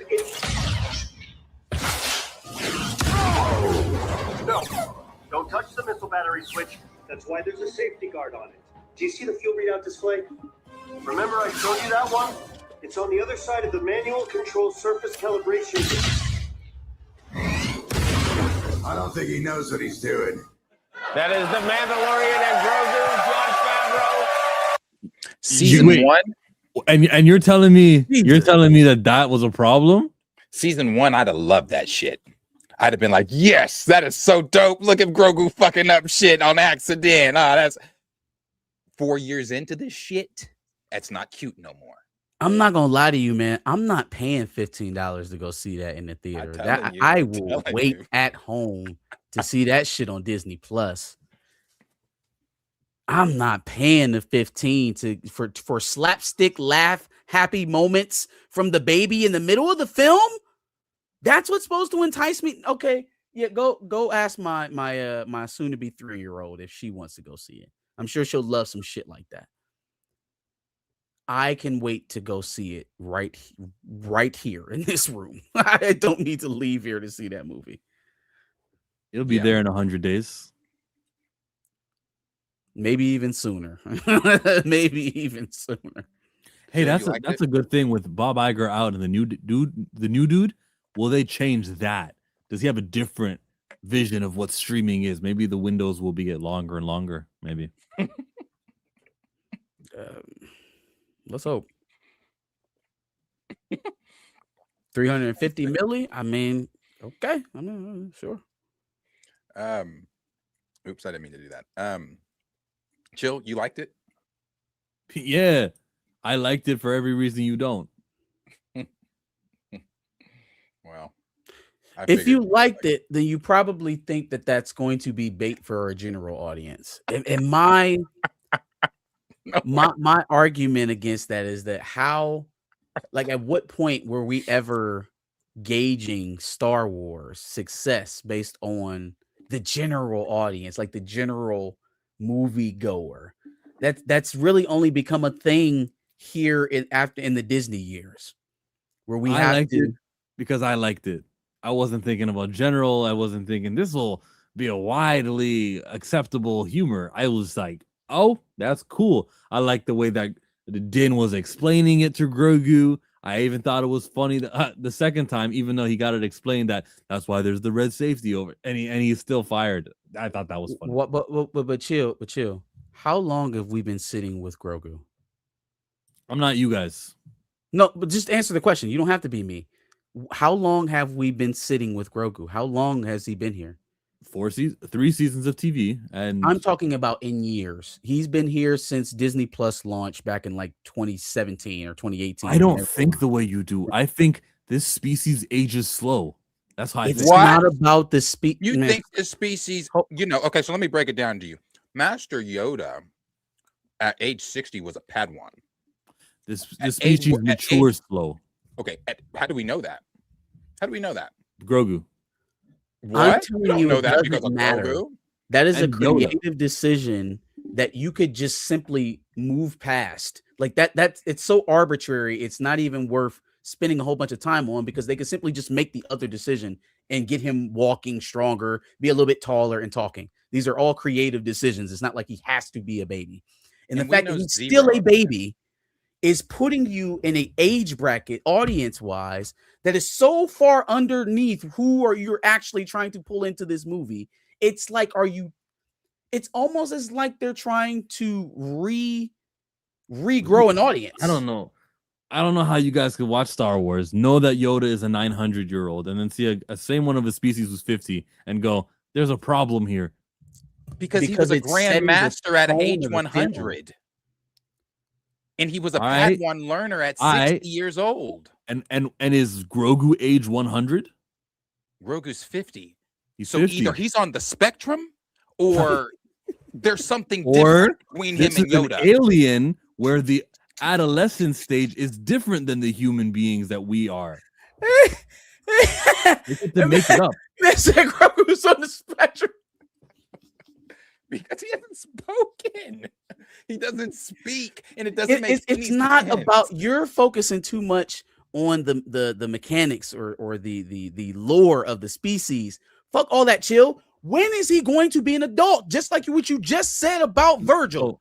We just had this conversation about Static Shock. So you're telling me Grogu could remain adolescent and permanently babyfied forever? But Virgil has to premiere his first appearance on screen as a 21-year-old or a young adult. He can't be his 16-year-old self in his first appearance, but we gotta permanently wait on Grogu and his goo goo gaga shit. I'm over it. We were the audience that you built up for that show. When did it become, hey, we need to get younger? We need to go down to Disney Junior level. Yo, I can't understand how limited. Okay, Star Wars on the timeline, long timeline, boom. We go forward, we go backwards. In the year that Grogu is in right now, so 6 years after Return of the Jedi, that's earlier, that's before, so he's younger. Then what's going to happen when we see episodes 10, 11, and 12, when Grogu shows up in that? He will not be a baby in that, because that's 30 plus years, maybe 40 years later, maybe 50 years later. You'll see Grogu on the timeline. If you're thinking Grogu is permanently stuck, that's not happening. Just like wake up and remember that this takes place at a time period before that new film trilogy of 10, 11, 12 is going to be. Wow. Okay. Anyway, cancel Marcus. I didn't say it. Darius said it. Anyways, okay. Speaking of wake up, what have they shown you in lines of progression? Because kids don't just wake up and they can speak full sentences, nor do they wake up and be able to take full steps. So what is the slight progression that we've seen from season 1 to this movie that tells us by the time we get to episodes 10, 11, 12 that we will no longer be dealing with adolescent Grogu? What have you seen? I'm not doing that. That's the stupidest. No, what do you mean you don't do that? That's the premise of your whole thing. How is he even taking a footstep forward from the baby that we saw in season 1 of Mando? How has he progressed in even the slightest bit of way? I'll give you this to your stupidity, to your like, oh, I can't see the forest. You're also not answering the question, so I don't know. When I said I'll give you this, that was me beginning the question? answer. When I said I'll give you this, that was me beginning the answer. There was a flashback scene of what happened in Order 66, which would have been 20 years before where Mandalorian takes place, maybe a little more than 20. Okay, and Grogu was a baby then, but like a younger baby. No words, no mobility, no nothing. The advancements we've seen from that flashback to where Grogu is. Remember when he was with Luke in Book of Boba Fett, where he was leaping on the logs and doing things? He's doing this and that. That does show progression. Okay. Well, I asked the question. You gave an answer. I find it to be woefully insufficient, but you gave it. You find it woefully insufficient? All right. Yeah, yes. Taking steps. That's what's convincing you that he will be a fully actualized adult in the next more the time. Numbered Star Wars appearances. It's more the long gap of time where I go, oh, he's going to be older. Great. All right. Yep. I disagree with. He won't be older after time. Sorry, Darius. No, he will actually be older. Okay. You are convinced that we will get an adult. First of all, the idea that we have to wait for the next numbered Star Wars movies to come out to get an adult version of him, and we're almost a decade in to his life in Lucasfilm, I reject. But even if we're going to, you would still have to show me that it's going to pay off for me to wait that fucking long. Like I should not. You're not waiting 40 years. Wait 10 years for somebody to become an adult. But even at that point, I should. The training with Luke might have been considered a great step if they hadn't shit all over it. This movie probably would be adding to my excitement for future Grogu appearances if they were not so married to making him a child still. A baby. So I see a lack of evidence where you see all of the opportunity in the world. Maybe that's just he's not a baby any longer. Chill. Like he's fought battles. He's wearing Mandalorian armor, but it's still, I don't understand the words you're saying, so I flipped the wrong button. Yo, you guys are so science fictionally that we should have been doing a long time ago. Illiterate. It's dumb. It's stupid. Well, it is. That's the rules of this character's If you're using you don't. You chill. You keep making shit up for Yoda's species. There's nothing out there, unless you're George Lucas. You know nothing about this species. Please, brother, I implore you, because we as Star Wars fans have been dying to know about Yoda's species. If you have some knowledge about this species, please share. They're sharing it in real time, and it's like you're. What have we learned about Yoda's species? What are you seeing it with Grogu? What? Please share with me. What have you learned? What have you learned about this species that we didn't know before? The way that the character ages. Grogu is the first time we've been seeing it. The way the character ages, we haven't learned anything about the way he ages. I love that we attribute the way that Grogu is aging to actual Star Wars lore, and not the machinations of a know nothing studio head. Right? Like now all of a sudden this is legitimate Star Wars shit that we're talking, and not just the machinations of either Bob Iger or Kathleen Kennedy, who want him to stay that young, who have a vested interest in him staying that young. Now it's like Darius said, it's this unactualized lore that Yoda's species is still wearing fucking diapers at 60 years old. Where was that established? If you want a non-baby Yoda, Grogu, if you want a non-kid, young, Google Gaga, funny, hitting the buttons, it'll take more time, because that's how this species ages. If you're going, 2019 was so long ago, you but don't in know reality, that. in this show, Grogu has barely even the other characters barely aged. This movie might be just 1 year after season 3. We don't know. Maybe it's half a year after season 3. So Grogu how is it hasn't that aged. Yoda is a Padawan at 60 and he's still goo goo gagaing at 50? What movie told you that Yoda was a Padawan in his 60s? When did George Lucas say that? That's Star Wars lore. When did George Lucas say that in Star Wars? That's within Star Wars Legends. That's in the lore. George didn't say that. That's in the lore. But I can cite it. I can cite it for George you a minute ago. I could cite it for you if you'd like me to. This is from I was Legends. about to say, where's the aging process of Yoda's species defined anywhere? Extended What canon or not? what you were just doing was pulling some shit out of your ass. Chillmonger. No, I was pointing towards the TV show that wasn't Legends. That's what I was doing. You were pointing to what we've watched in a TV show that still tells us nothing about Yoda's species, because we, as the Star Wars fandom, know nothing about Yoda's species. We don't know anything.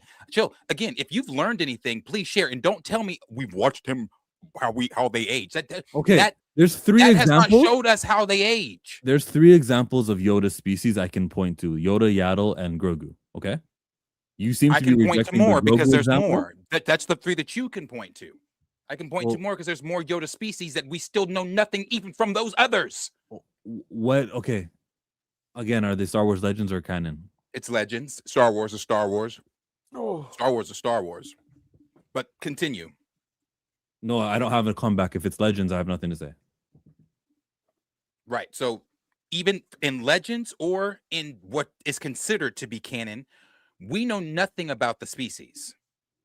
Nothing. We don't know how they age. We don't know where they come from. We don't know anything. I would love you to go into like a Star Wars forum with diehard hard fans and come with this Yoda attitude that you're coming with. We know zero, zilch.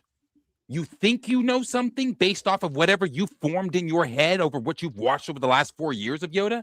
That's not canonical. That's in your head. Oh, Legends is canonical. Got it. No, I'm using Legends to say about the other Yoda species. Is in Legends or in canons, we don't know anything about the species. That's what it is a verified reference. Oh. Thank you. It's a verified reference. There you go. And there's nothing that we can even. Is there anything? Are you telling me? Is there something in Clone Wars that we could point to that says something about? I'll accept that. Like it doesn't have to be. He can't point to anything because there's nothing. Mouth. He can't point to anything. There is nothing except for the shit he's made up in his head. Canonically, there's nothing. Canonically. Legends, there's nothing. In Star Wars, period, there's nothing. D Stizzle's a Star Wars head. You like to step in?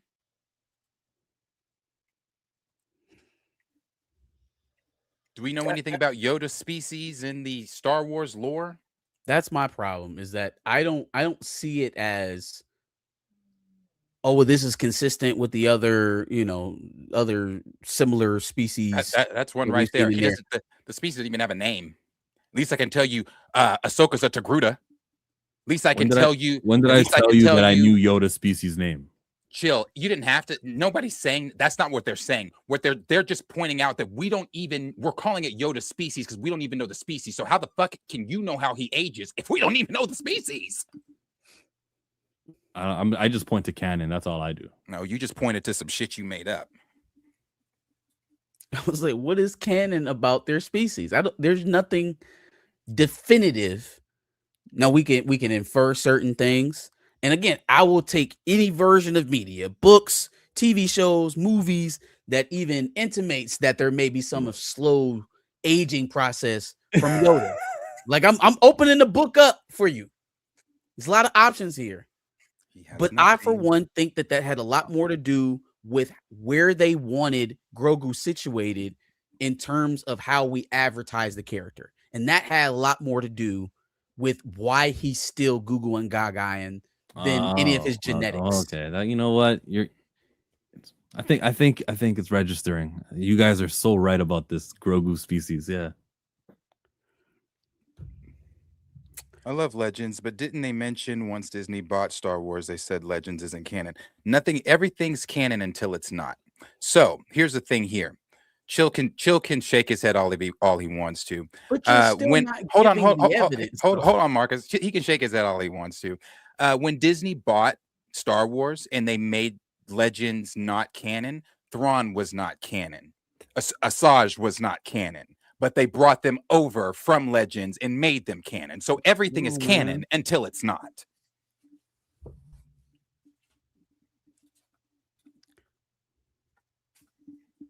That's the conclusion you've drawn to? Okay.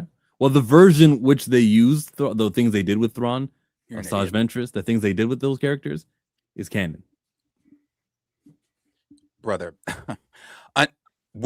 So let me re-say it again, and maybe I should say it in a slower, calmer tone. In 2015, when Disney acquired the rights to Lucasfilm, and George signed it over to Bob Iger and took the picture that we all saw that made it famous, they immediately reneged on what they promised George and made Legends null and void. Asajj Ventress was a part of that Legends that was made null and void. So was that Grand Admiral Thrawn. The character of Grand Admiral Thrawn. All right, we're together so far. Then you say the word "so." Once Clone Wars came about under Disney, they took Asajj out of Legends and put her back into canon. They used her in the Tales. Once they needed a villain for Rebels that was big and bad, they took Thrawn out of Legends and brought him back into canon. Okay, this is the part on it. This is the part here that you saying they took him from Legends and they made him canon. Everything that happened in those novels didn't happen to the version of Thrawn that we're watching on screen right now. Again, how much do you know about Star Wars, Jill? How much do you know about enough Timothy to know that they didn't take him out of the book and say it's canon now? They're using the character Thrawn, but what they do with Thrawn and what they choose not to do with Thrawn, what they choose to choose to recognize from those Timothy Zahn books or any other piece of media Thrawn appeared in, what they choose to recognize is canon. And until they confirm that this happened with Thrawn, then I can't consider that book that happened or every little beat that happened as the canon. You're saying because hold on. I'm so sorry, Marcus. I'm so sorry. I'm just trying to clarify what he's saying.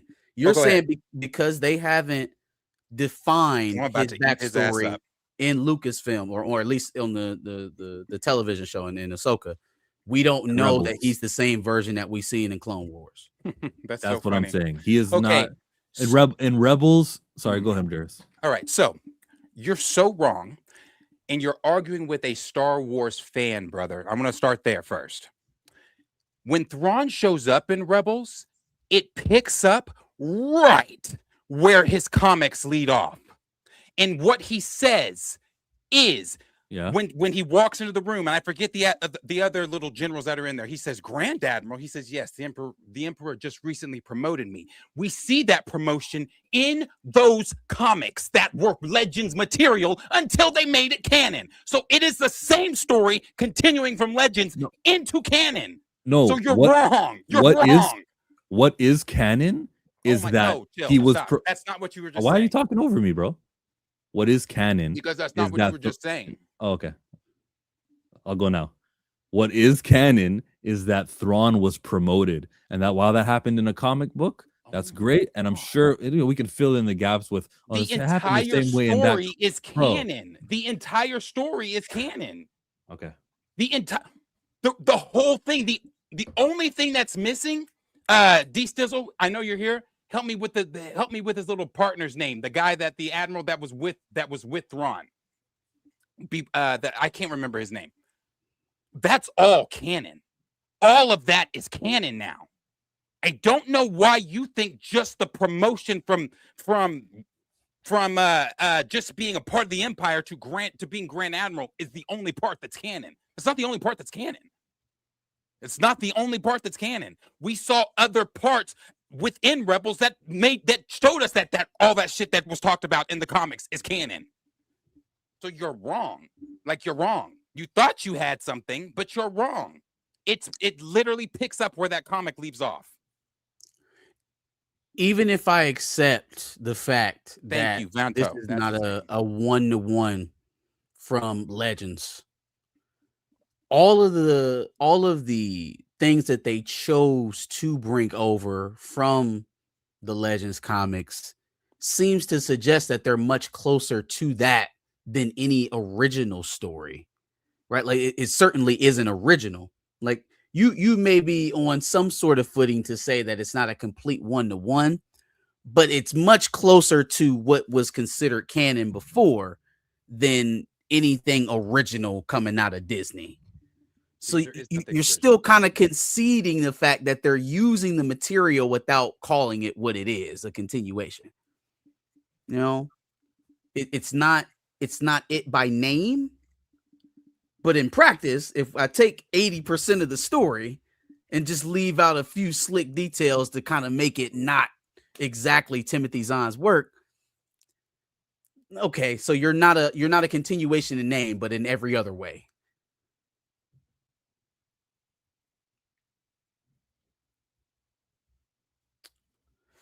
So, gentlemen, how about that Invincible finale? No, Excuse me. I'm not doing Invincible finale. I'm doing super chats. Payback, homie, I'm bringing CA back, and I don't do button-up shirts or drive Maybachs. All you Hey, Torian Rain Reloaded. You guys subscribed? He says, did y'all see the MK2 trailer? It's fire and feels nostalgic. I saw it during WrestleMania. Looks good. Looks good. I don't see how people. I mean, Mortal Kombat's a little bit more serious. I'll give him that. I don't see how people watch that first Mortal Kombat movie, get excited about the second one, and then shit over Street Fighter. Excuse me?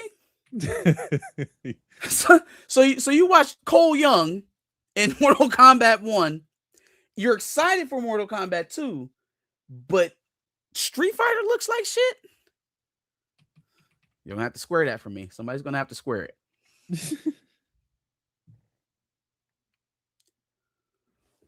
But no, I want to see Mortal Kombat 2 for sure. I think it looks good. I want to see Mortal Kombat 2 less than I want to see Street Fighter, but they're both great franchises. I played them once or twice, Super Nintendo days. That's where I'm at, Ira.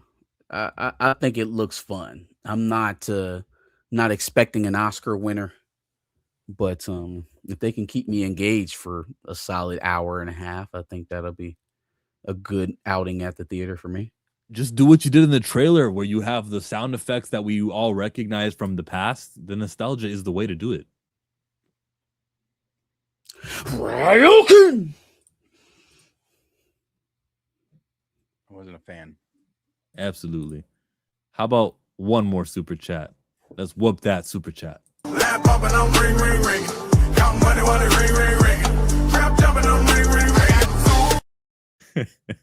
He beat the gingerbread man with the diss track. You did have a diss track. Which is nuts. That man is so talented. Jean Favreau is the problem. Call is inside the house. Jean Favreau's the problem? What did he ever do other than try his best? Nah, I can't Battery, go there. you need your batteries recharged. Battery. You need to get recharged by static. Then not Black Lightning. Black Lightning is a Panasonic. Static is a Duracell. That's the problem. Johnny Dogworth, there was not a video attached to the thing you sent me in my DMs. I wasn't sure what was going on there. I thought you were talking about the Aegon's Conquest thing, but that was the last thing you sent me. I just got the message. I didn't get the video. Where were we on? Y'all done? Y'all done on the Lucasfilm talk? Y'all finished or y'all done? I really want to talk about Invincible. We don't got to give away spoilers for those who haven't seen the finale yet. But first of all, I was dead on about a couple things that were going to happen this season in terms of the escalation of war. I feel like one of those professors they be having on breaking points and stuff, talking about Iran and the United States and how we're going to end up at these certain places. That's how I mapped out this season of Invincible, right? I was there. I seen it coming. I seen the plays. I knew where everybody was going. And the aftermath of Mark and Nolan and crew destroying Viltrum really left the remaining Viltrumites with a very short list of options. And I think the one that they landed on was really the only one for them to, one, survive and not eventually be overwhelmed, even Thrag. All right, because I mean, being the most powerful being in the world or in the universe doesn't mean much if you're by yourself. Attrition will start to set in at some point. So this was the only way out for them to survive, and then also continue the plight of solidifying the Viltrumite line. It was the most common thought. Now, yeah, I don't want to get spoilery. I think Mark's decision that he made in this episode, while I think you would like to see him, go out on his sword, in the short term, it was the only decision they could have made. It was the only decision they could have made to get out of what could have happened. Thrag showed up here at the end of the season. I respect it.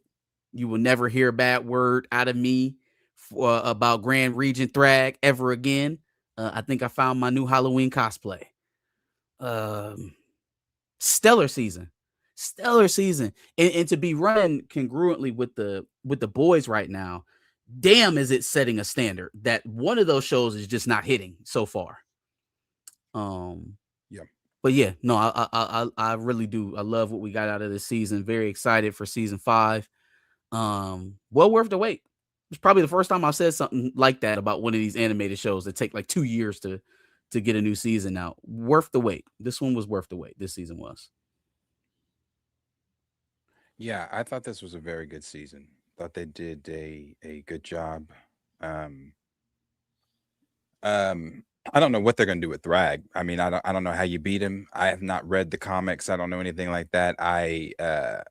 Me either. And they be on my ass about it. Oh, you must not have read the comics. You must not have read the comics. You don't know what's about to happen. Like, no, just watching the show like a normal person. Yeah, I don't know anything about the comics. But I did see somebody said that has read the comics that they've made him much stronger. You could read that? Yeah, he said Azrath Metrion Zinthos.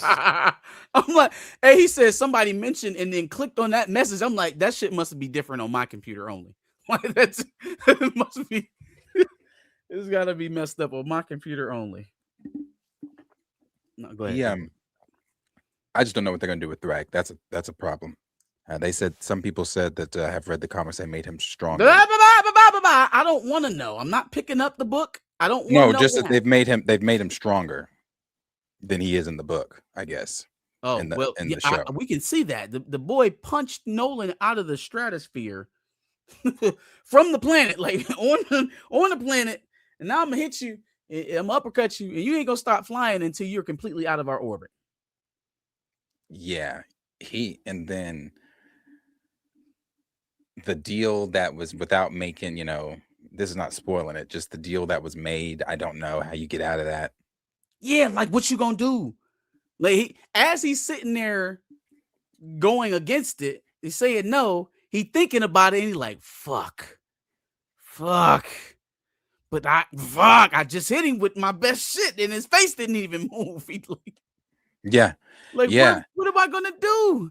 So, like, again, I understand wanting him to push it to the max and fight, but like, then it's really over. Like, it's like done for everybody. You're going to get caught off a guard. You have no idea where they are, how deeply embedded into society they actually are. Kids they've It's got. crazy. Yeah, the him telling him, yeah. Can't say that, but yeah, it's the finale wasn't season 3 actually's finale was the same. They were both kind of the same. It was the second to the last episodes of that had the aftermath. Yeah. I it was needed. It was needed, and especially the way that they organized this episode, where he's going through the PTSD. I guess the PTSD or visions or whatever, and then to get that final scene to wash it all home. Where okay, now you expecting a little cut scene, and he ain't really gonna be no. Yes, we are here. Oh Yeah. shit! I've Yeah. never heard a man who sounds like he works at Joseph A. Bank shock fear in me like that. Yeah, and he's him and Homelander are two very intimidating characters. And he just, I mean, I just don't know what I don't know how you beat him. I don't know how you beat him. I see. There's got to be some other solution, man. They're gonna have to flip some of them remaining 37. They're gonna have to. There's got to be something else that happens, because a straight head-to-head, even with Mark or Nolan, is null and void. It's a non-starter. So there's also the secret weapon, right? That Alan has now inherited from Thetis. Yeah, there's that. And whether or not he'll use it. Thetis is under the impression that all Viltrumites need to be extinguished, and that's including Mark, Oliver, Nolan, all of them. Which, I mean, here's how they set up the kind of the morality scales in the show. You know that all the Viltrumites on Viltrum are going to their dying breath try and conquer another place or find a way to rebuild the empire, right? We don't necessarily know that about Oliver or Mark or Nolan. And so you kind of segment the good ones from the bad ones. These are the ones that's helping us, right? They're fighting their own people. Now, fast forward to what they did here on the Thrag's offer. Well, if that's not acceptable, what Thrag is offering Mark, then how do you not take Thetis's route in his idea of how to handle this problem? How do you know, Mark, that your kid doesn't end up being the next Thrag? Same thing for Oliver. Same thing for Nolan if he has another kid. Like, what's the guarantee that the next one doesn't end up like the other universes of Marks that all go evil? Oh yeah. So if the Viltrumites' current offer to Earth is unacceptable, then what is the rationale even for keeping Nolan and Mark and Oliver alive? Because the same problems you would have with the Viltrumites that were actually living on Viltrum is the same reality, whether you like it or not, for Mark and Oliver and Nolan. It's the same. So how do you get rid of one, keep the other, and also not resort to what they ultimately could do to get rid of it all? We are entrenched right now. There is no moral clarity. Everybody's just fighting for survival, and that's what I like about the story. There is no clear good, bad. Well, there is a good and a bad for sure. But when we look at the motivations of Thrag, put yourself in his shoes. Think about being the last one of the last 50 humans on planet Earth.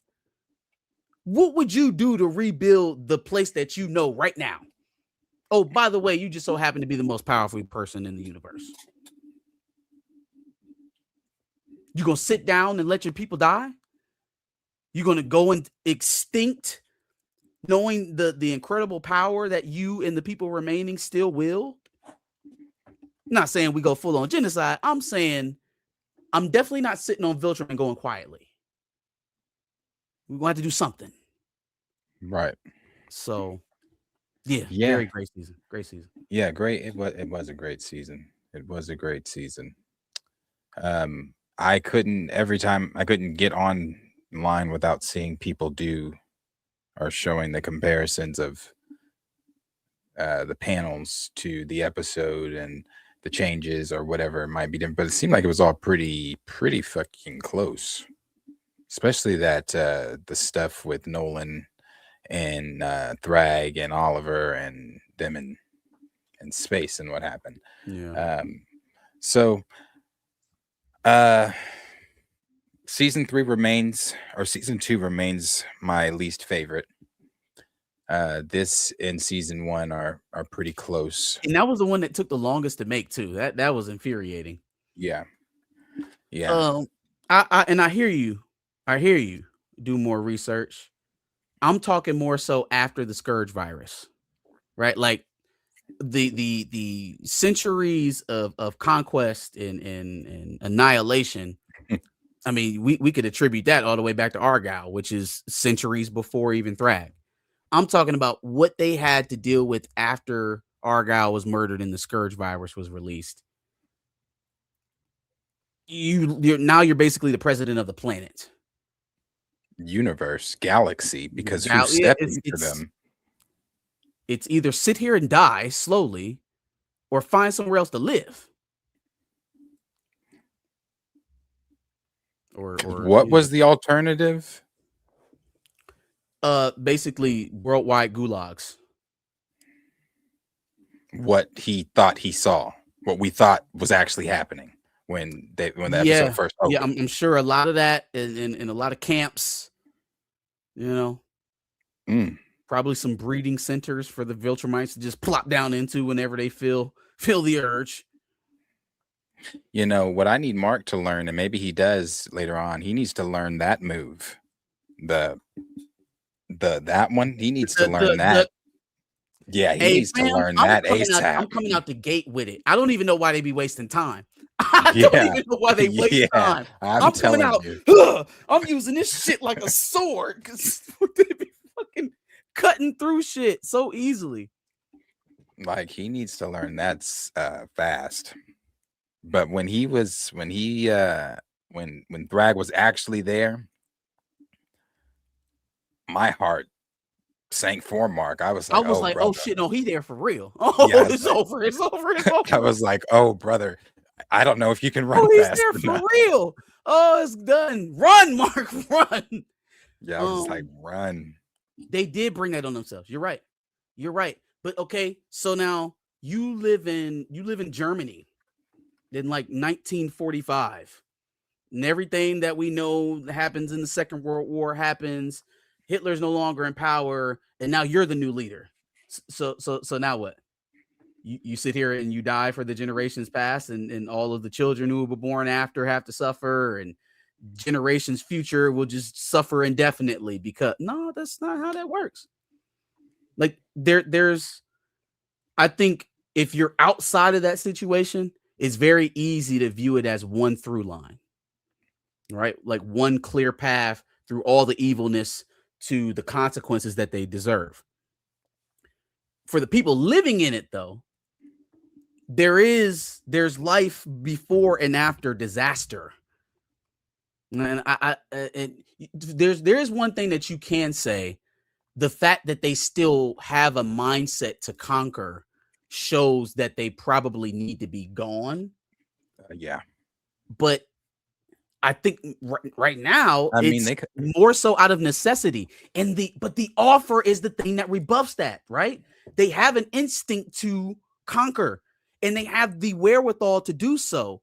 And yet his proposal is more so of a merger almost. Like, just like we don't know all them Viltrumites gonna be good, we don't know they all gonna be evil either.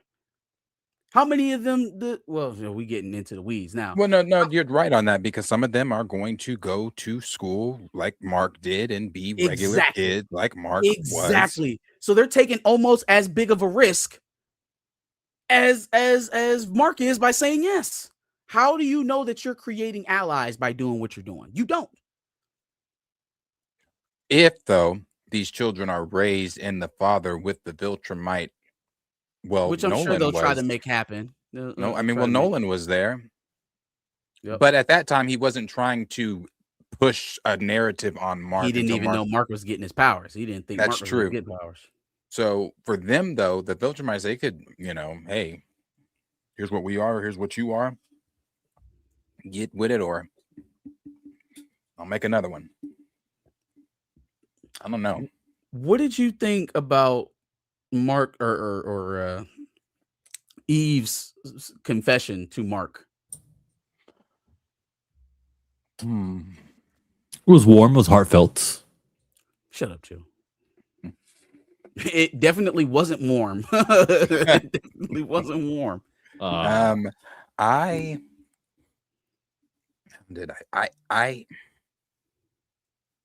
kind of wish she wouldn't have, just because they need help. They need help. So obviously, right, like it wasn't Mark's decision. And even if he did know, he wouldn't have been able to affect the outcome. No. It feels better for how I feel about Eve if she would have said something before he went off for the war. Because that would have fucked with his head. You know what I mean? He really would have died. See, I don't take that route. I don't take that route at all. You don't think so? If he, okay, so let's work. Oh, he would have had something more to fight for, is what you're saying. Yeah, that's what I'm saying. Let's work through the logic. If him knowing that Eve was what she was before he went off to war, if he knew that and that was going to distract him enough to get him killed, which, I mean, seeing what we saw of Thrag, that wasn't going to make a difference anyways. But if that's the case, then they have no hope right now. Then there's absolutely no hope, because they are in immediate danger every day of their lives indefinitely until every single one of them are gone. So if that logic holds and he couldn't focus and he's going to be making emotional decisions that's going to get him fucked up, then there's no hope, because worst case scenario is already here. I think that level up or the next level up for Mark, we should say, is coming because they are in immediate danger. Remember, Conquest didn't get up out of there until he did what he did to Eve, till he knocked her jaw to the back of her head. Only then was Mark able to rev himself up enough to do what he needed to do to Conquest to get him up out of there. So I don't take this idea of, oh, well, shit, he gonna be too emotional to fight. The strongest feats that we've ever seen Mark get to have come on the back of emotional distress. Well, I kind of agree with this take here. He was making that's Oliver, it's not Mark. And this one here from Stamina. Mark's decision making is very, very questionable. And when he gets emotional, his decision making in those moments, like, when again, that was his decision making in those moments, sometimes almost get him killed. That's fine. But in the same token, it's not until he is completely emotional that he's able to do any of these things that he has done, right? He freaked out on Conquest. He freaked out on Angstrom when he broke his mother's hand. He freaked out on Conquest again in the second fight when he had Oliver. So again, we keep talking about how emotional he was, and yes, he has paid a price for being overzealous or not really thinking situations through. I will grant you that. I will also grant you that none of the key feats that Mark has ever made in this show have come devoid of extreme emotional distress.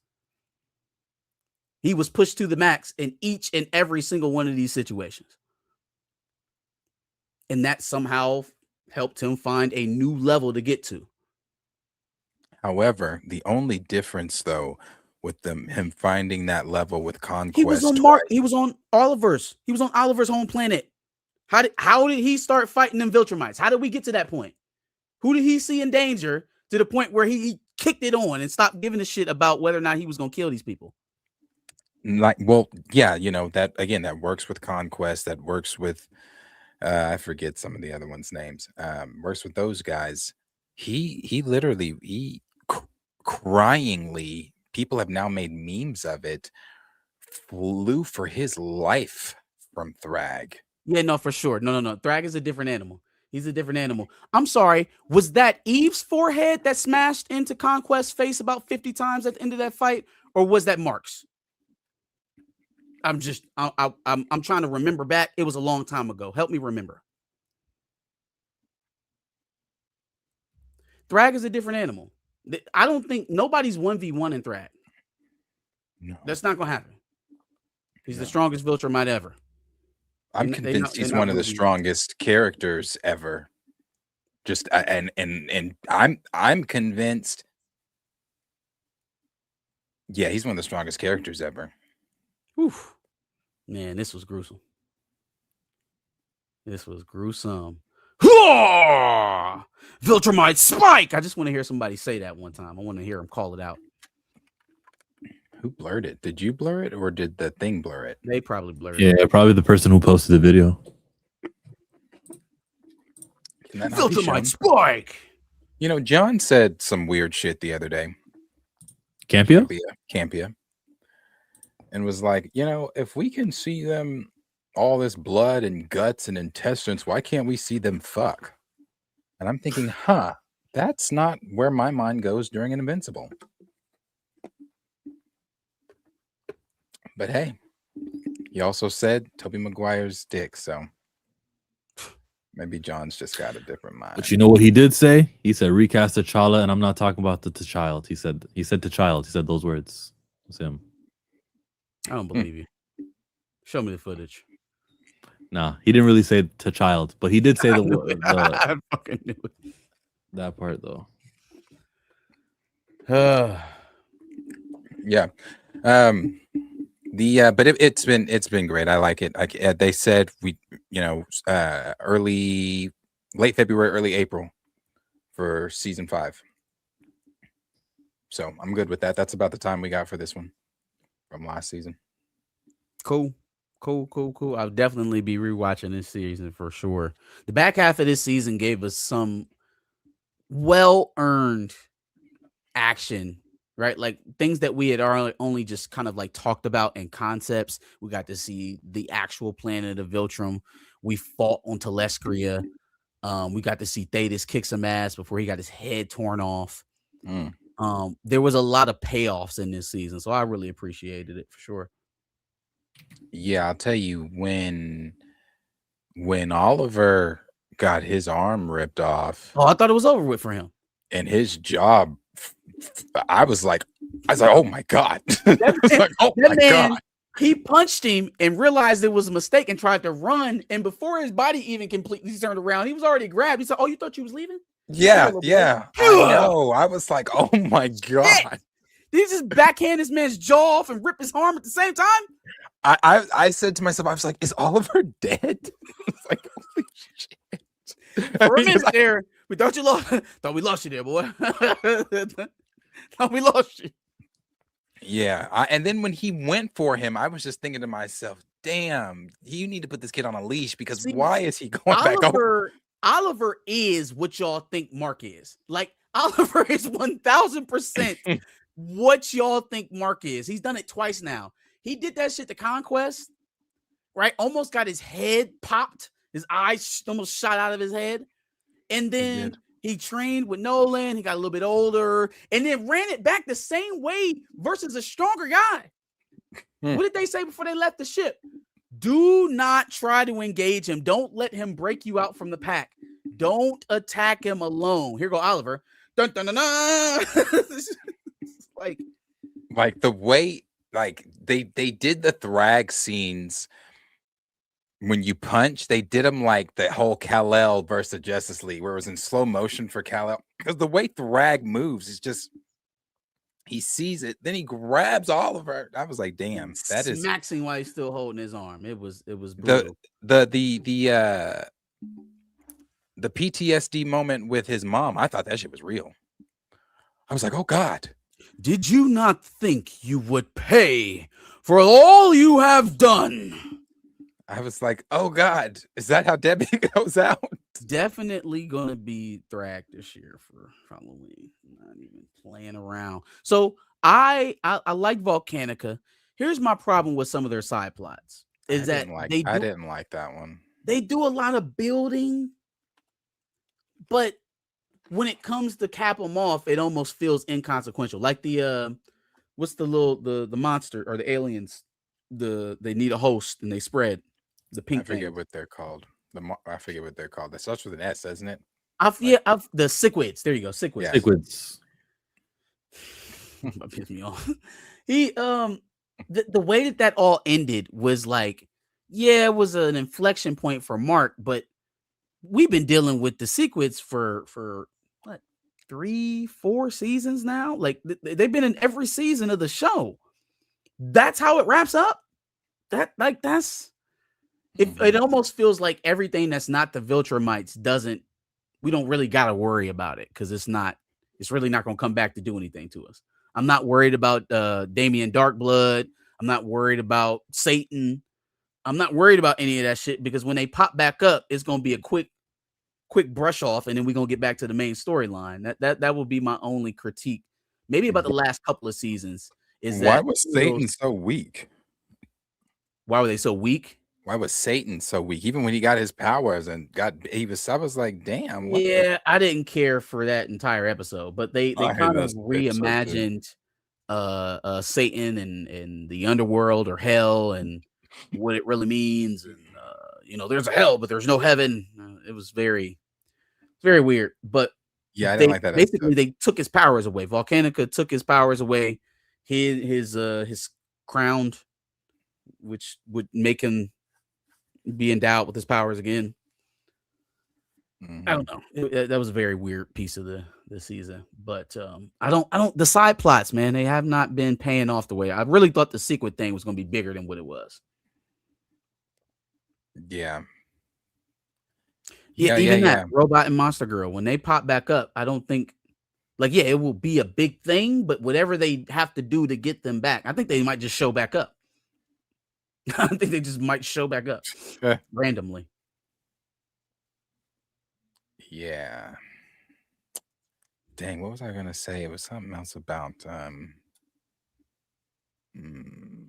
it'll come back to me.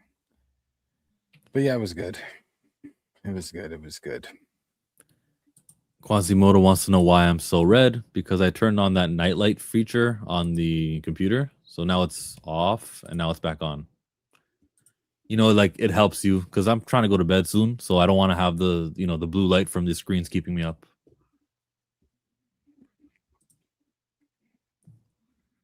Nice.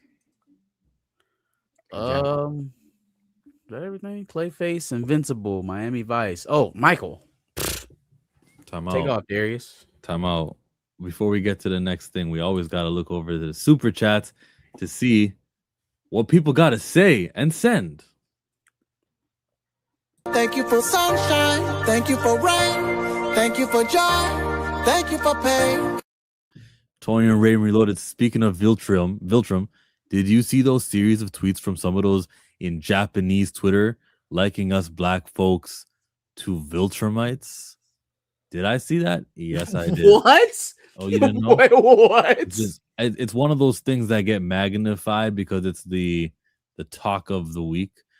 This Twitter account says the number of encounters, it's translated, the number of encounters with black people in my neighborhood is steadily increasing. Their skeletal structure and the way their muscles are built are on a completely different level. This is what that girl was talking about. I'm slim, So if I get pinned down, it'd be over in seconds. I never imagined that violence from a foreigner would climb the ranks in my predictions for my own cause of death.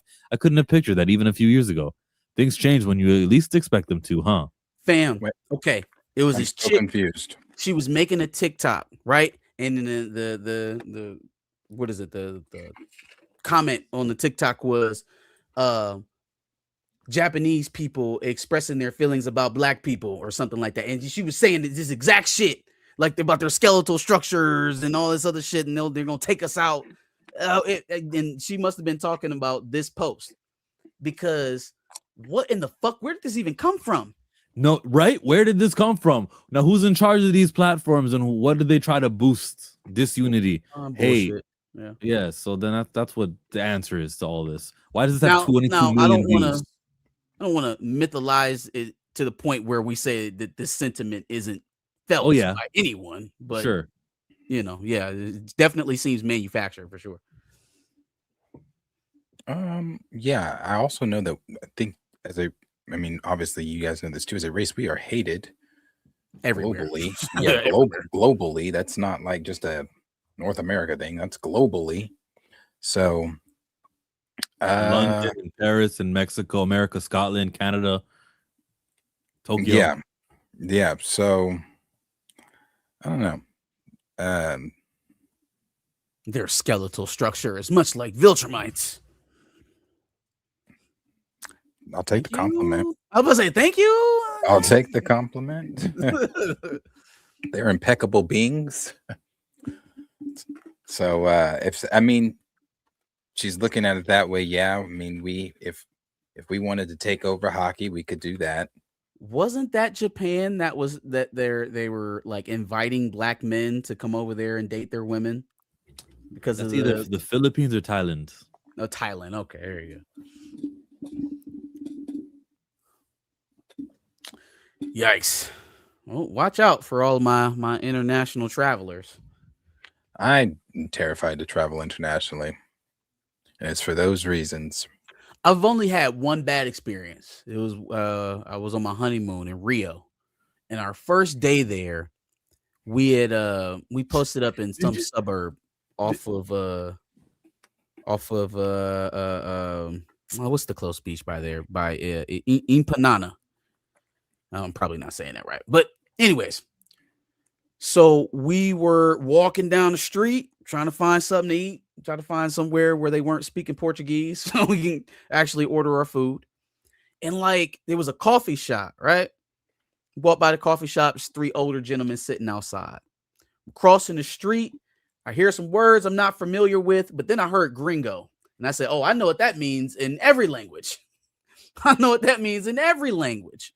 And they back there giggling, they laughing. I look back, they still giggling and laughing. I'm like, oh, okay, well, we'll just take my ass on up the street because I don't even know what the hell you said, other than American. I hope it wasn't Black American or whatever the fuck. But Negro. On our way back, same group of men are there, and now they're not so joyful, not so happy. It's like, oh, this motherfucker actually, you staying here or something? What, you done bought something over here? What are you doing over here? Type of feel. I don't speak Portuguese, so I don't know exactly what's coming out of their mouths, but you can feel that fervor, But that was probably the only time I've ever had a even remotely racial experience outside of this. Not to say that it doesn't exist. I know it exists, but yeah. Oh, yeah, I lied then. I've been to Mexico, but that was on a cruise. So like I wasn't staying there, but not like shit couldn't happen. But no, I don't. It was fine when I did that, but that was like a tourist spot. Everybody was. The worst thing that happened to me was I got scammed. Oh, yeah, that sucks. How did you get scammed? What is that? The Favreau? What is that? Is that close to Copacabana? Because that was the next place we went to after the little suburban spot. Did you go to Rio because that's where Black Panther went for his bachelor party?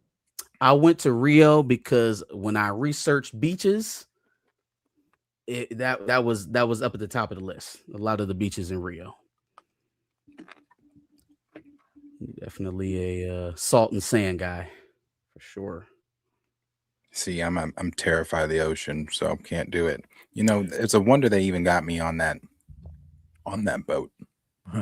So, quick thought, or just a quick note to that. I found out while I was there, the second largest population outside of Africa of black people, other than the United States, or the second, because the United States is number one, is actually Rio. It's Brazil. They have the second largest black population outside of Africa. You know, the Because whole adage about meddling Europeans. And we actually ended up in this area.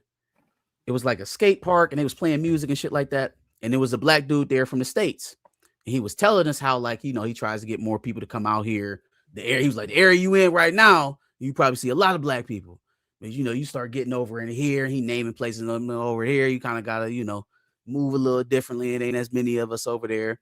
They was on the tours that we took to Sugarloaf Mountain and up to the Christ Redeemer and stuff like that. They was telling us how basically inside the city of Rio is where all of the working class people, aka the blacks, that's where they were at. They were heavily populated around these beaches.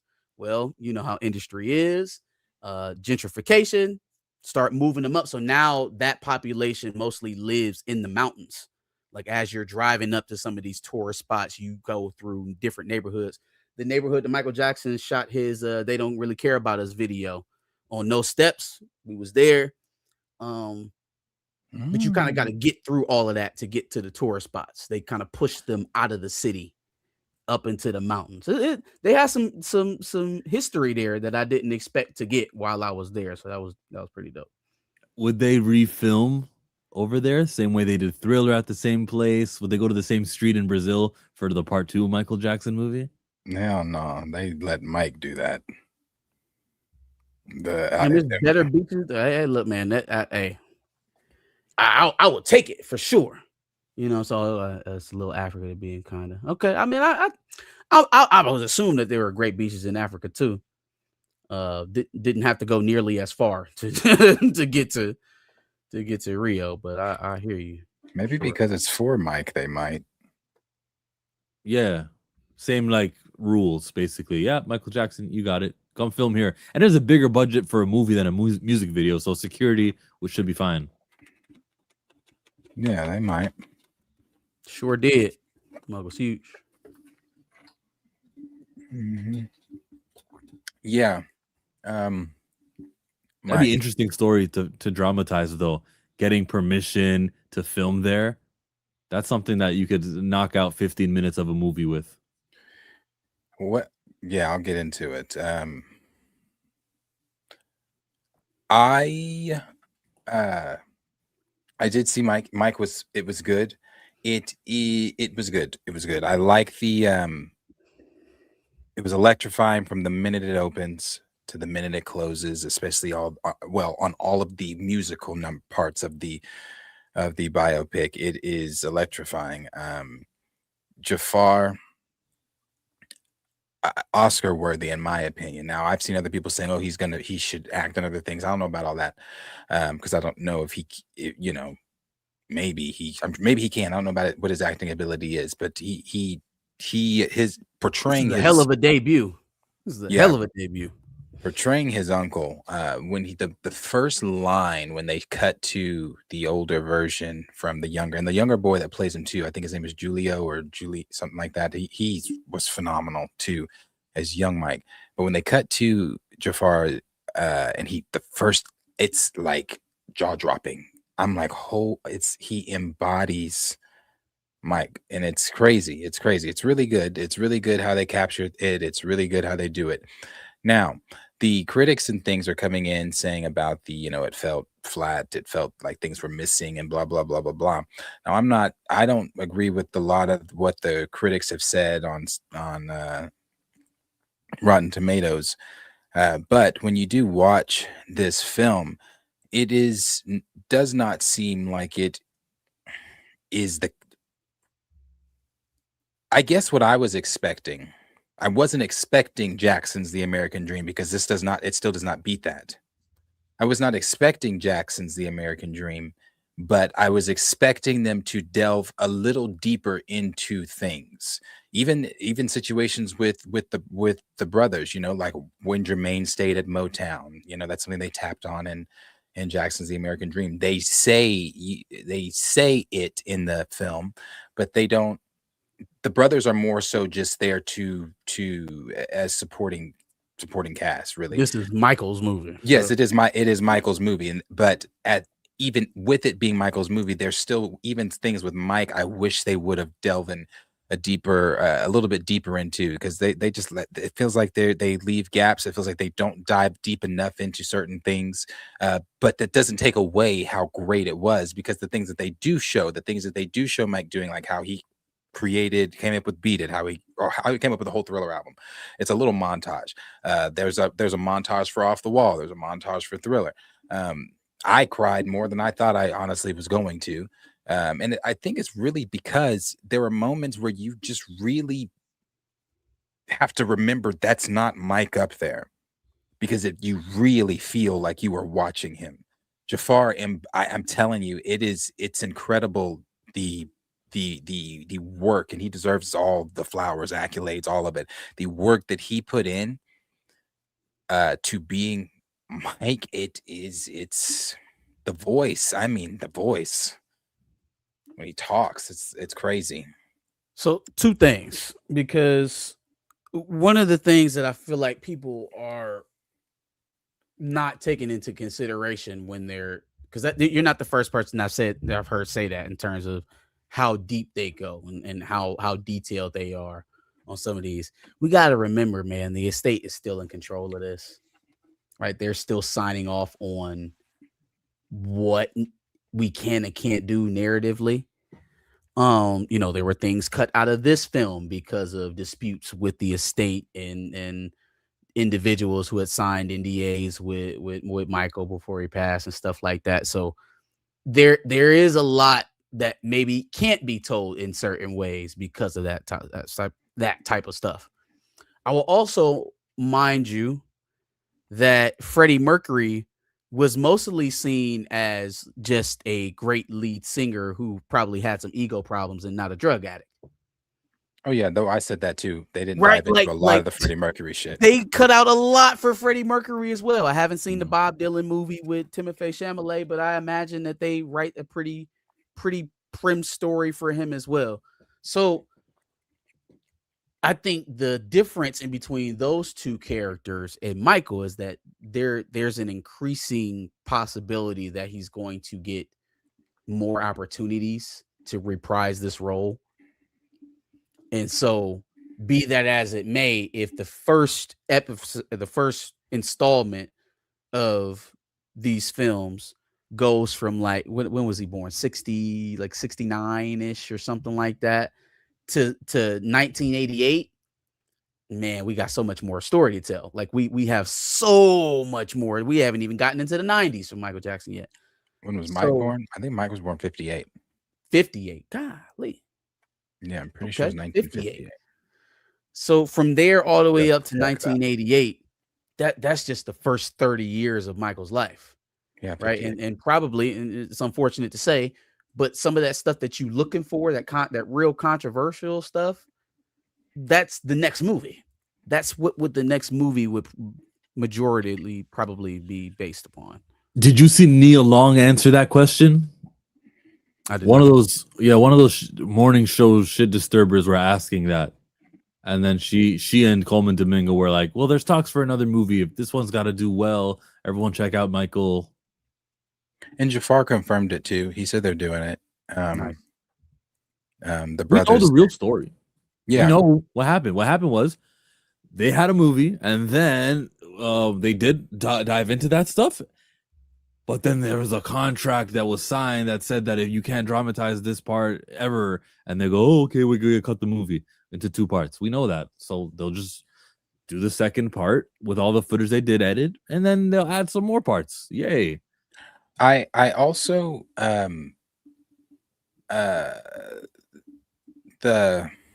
what was it? Damn, I lost my train of thought. It'll come back to me. But Was your theater packed?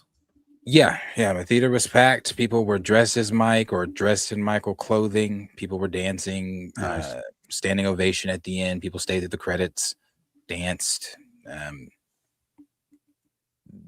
mean, talking to people that I don't know if they came with all, people were just, it was like a big event, which is what I expect. I mean, honestly, I'm not shocked by what I'm seeing in theaters from people. I'm not shocked by the audience score on Rotten Tomatoes right now. It's a 96 or 95.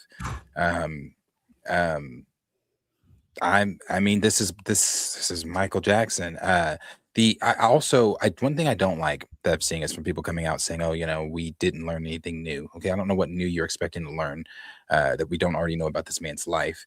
It's not like there's some jaw-dropping Marvel twist in the middle of the film, like, oh, surprise, he really was a part of the Men in Black. He really still in the glove. Yeah, I don't. There's nothing. So I don't know what they're expecting on that. And then I saw John's review where he said they painted this. He liked the movie, but he had some gripes. And one of his gripes was how they painted Mike to be like this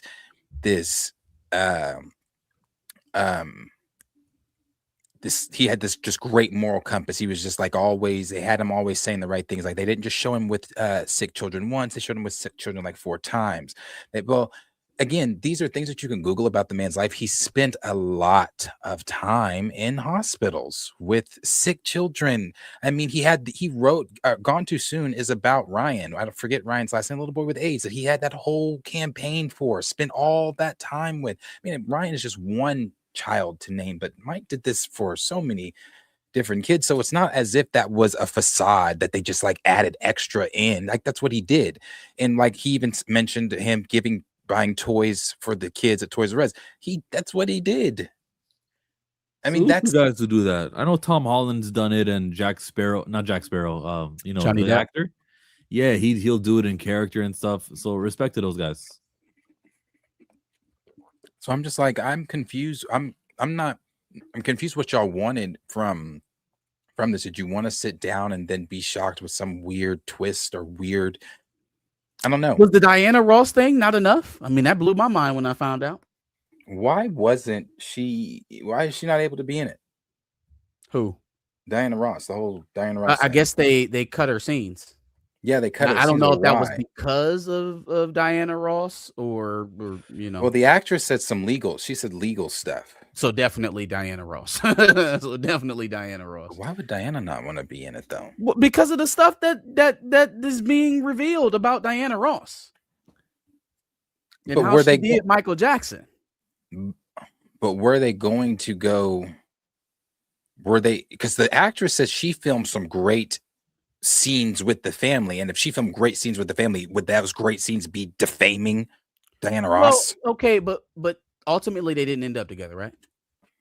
So then we have to address why and what the circumstances were around their split.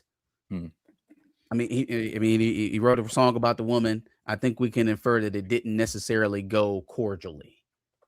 So in lieu of trying to keep that where it is for the general public, again, I was a grown-ass man when I even found out that Michael Jackson dated Diana Ross. Stop. What are you doing? Stop. Get okay. out. Grown man. But she maybe just didn't want to be Jada Pinkett Smith. Dirty Diana. Get Tracy Ellis Ross to play her. She eased on down the road. Man, I know.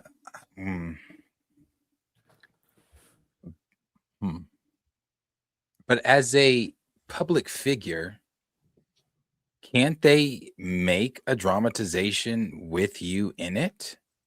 I mean, maybe some of the details around what they were going to show were murky. Maybe she threatened the lawsuit. Maybe she threatened to come out and speak out against the project. They already got the light little controversy around the family and Janet and the Paris, not Jackson. All of those people. Reby too. Reby didn't want to be in it. Neither did Randy, because neither of them are in it either. Okay. Well, I mean, hey, look, I said this before. Show business family, that many heads, that many personalities. I don't think it's weird to see some of them dissenting. I don't think it's weird to think that there's maybe more to play than just wanting to be in a movie. So I'll leave that to be their business and to figure all that out. Janet was non-existent. She was cut out. She was also like super duper young when Michael was at even in. I mean, I don't even think she was alive during most of the Jackson 5. She cut off. is in Jackson's The American Dream, but barely though. She's like a little girl. She's like the first couple seasons of Rudy in the Cosby Show. Yeah. Coleman Domingo was excellent. He was excellent as Joe. There were things, again, like it's a movie about Mike, so it's not. There were just other things I wish they would have touched on. They didn't, but it's a movie about Mike, and even in that, it's a good movie. I enjoyed myself. Like I said, I cried. 66. So she was born in 66. Mike was born. He's 8 years older than her. It's just like, how much is she going to pop up in the practices when he's doing the commercials, when he's going American Bandstand? How much is Janet going to be there? It's like, did you like how the Kyoshi Warriors appeared in the Avatar movie? It wasn't for them. It wasn't their movie. They're like, so what? Same with Janet Jackson. She's the Kyoshi Warriors. Now they do a sequel. They got to find a way to make it work. I don't think you could move into that part of Michael's life and completely ignore Janet Jackson. I think you could in a 2-hour constraint. It would be a complaint for me. One movie, cool. She's young enough where we may not be paying attention to her, but it's like she's making a career for herself in her own right at that point under the name Jackson. It almost feels nonsensical not to acknowledge that. Have her at a dinner scene. You're happy? Hey, as long as she's in it. The second movie, she got to be there. How's everything going, Janet? Well, yeah, I just got a TV show with this guy, and I got oh, nice. You got to be careful for so-and-so. The phone rings. He leaves the room. There, you happy? You got your Janet Jackson scene? That's all you wanted? If the story's not about her, we can have the movie without her. There's so many people in Michael's life. It's a biopic. But how she's a star in her own right though. Like she's almost too big to ignore at the time that this next film will be that it'll be centered around. So like you actively have to ignore it. I feel like most other celebrity siblings, like if you was making a movie about Alec Baldwin and you just didn't want to include the other Baldwin brothers, who's going to really be mad? But like the other Baldwin brothers are not Alec in their own right, the way that Janet is kind of like her own entity. Jermaine, Tito, Randy, they can be in the background, but Janet had a solo career that was really budding in that next era that they should be showing for Mike. It's not the solo career. It would be like they're saying in chat, the Scream video, if they ever address that. The Scream video doesn't. What is the point of the Scream video if we're not going to highlight the fact that Janet Jackson was a budding superstar at that time? The word if they're going to highlight the Scream video, then that's a way to get her in. Yeah, we are a part of a revolution. We got to get the Rhythm Nation. We got to do all that shit. Yeah, no, we got a lot more to get to, and I'm ready for the next one because it was a good movie. It's a good movie. It's rewatchability good. It's again just the way you just move watching it. You're dancing the whole time. She finds a producer. But no, matter of fact, the only way it'd be cool is if she get Antoine Fuqua to make it. This would be like a spinoff. We can get Coleman back in that thing. We can get Nia back in that thing. And now Jafar can sit on the sidelines while Janet have her movie. We don't have to have Michael and Janet's movie. Then we can have a mashup. Ooh, I just figured it out. Okay, here's what we're going to do.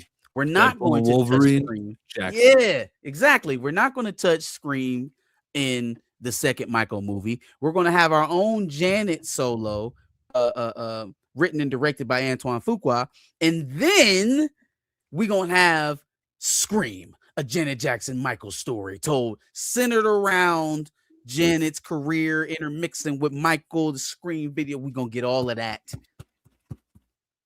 The Michael cinematic universe. Yes, absolutely. Absolutely. That's how we're gonna do that thing. Let's go Scream. I've been boozy since I left. I ain't changing for a check. Tell my mind I ain't forget.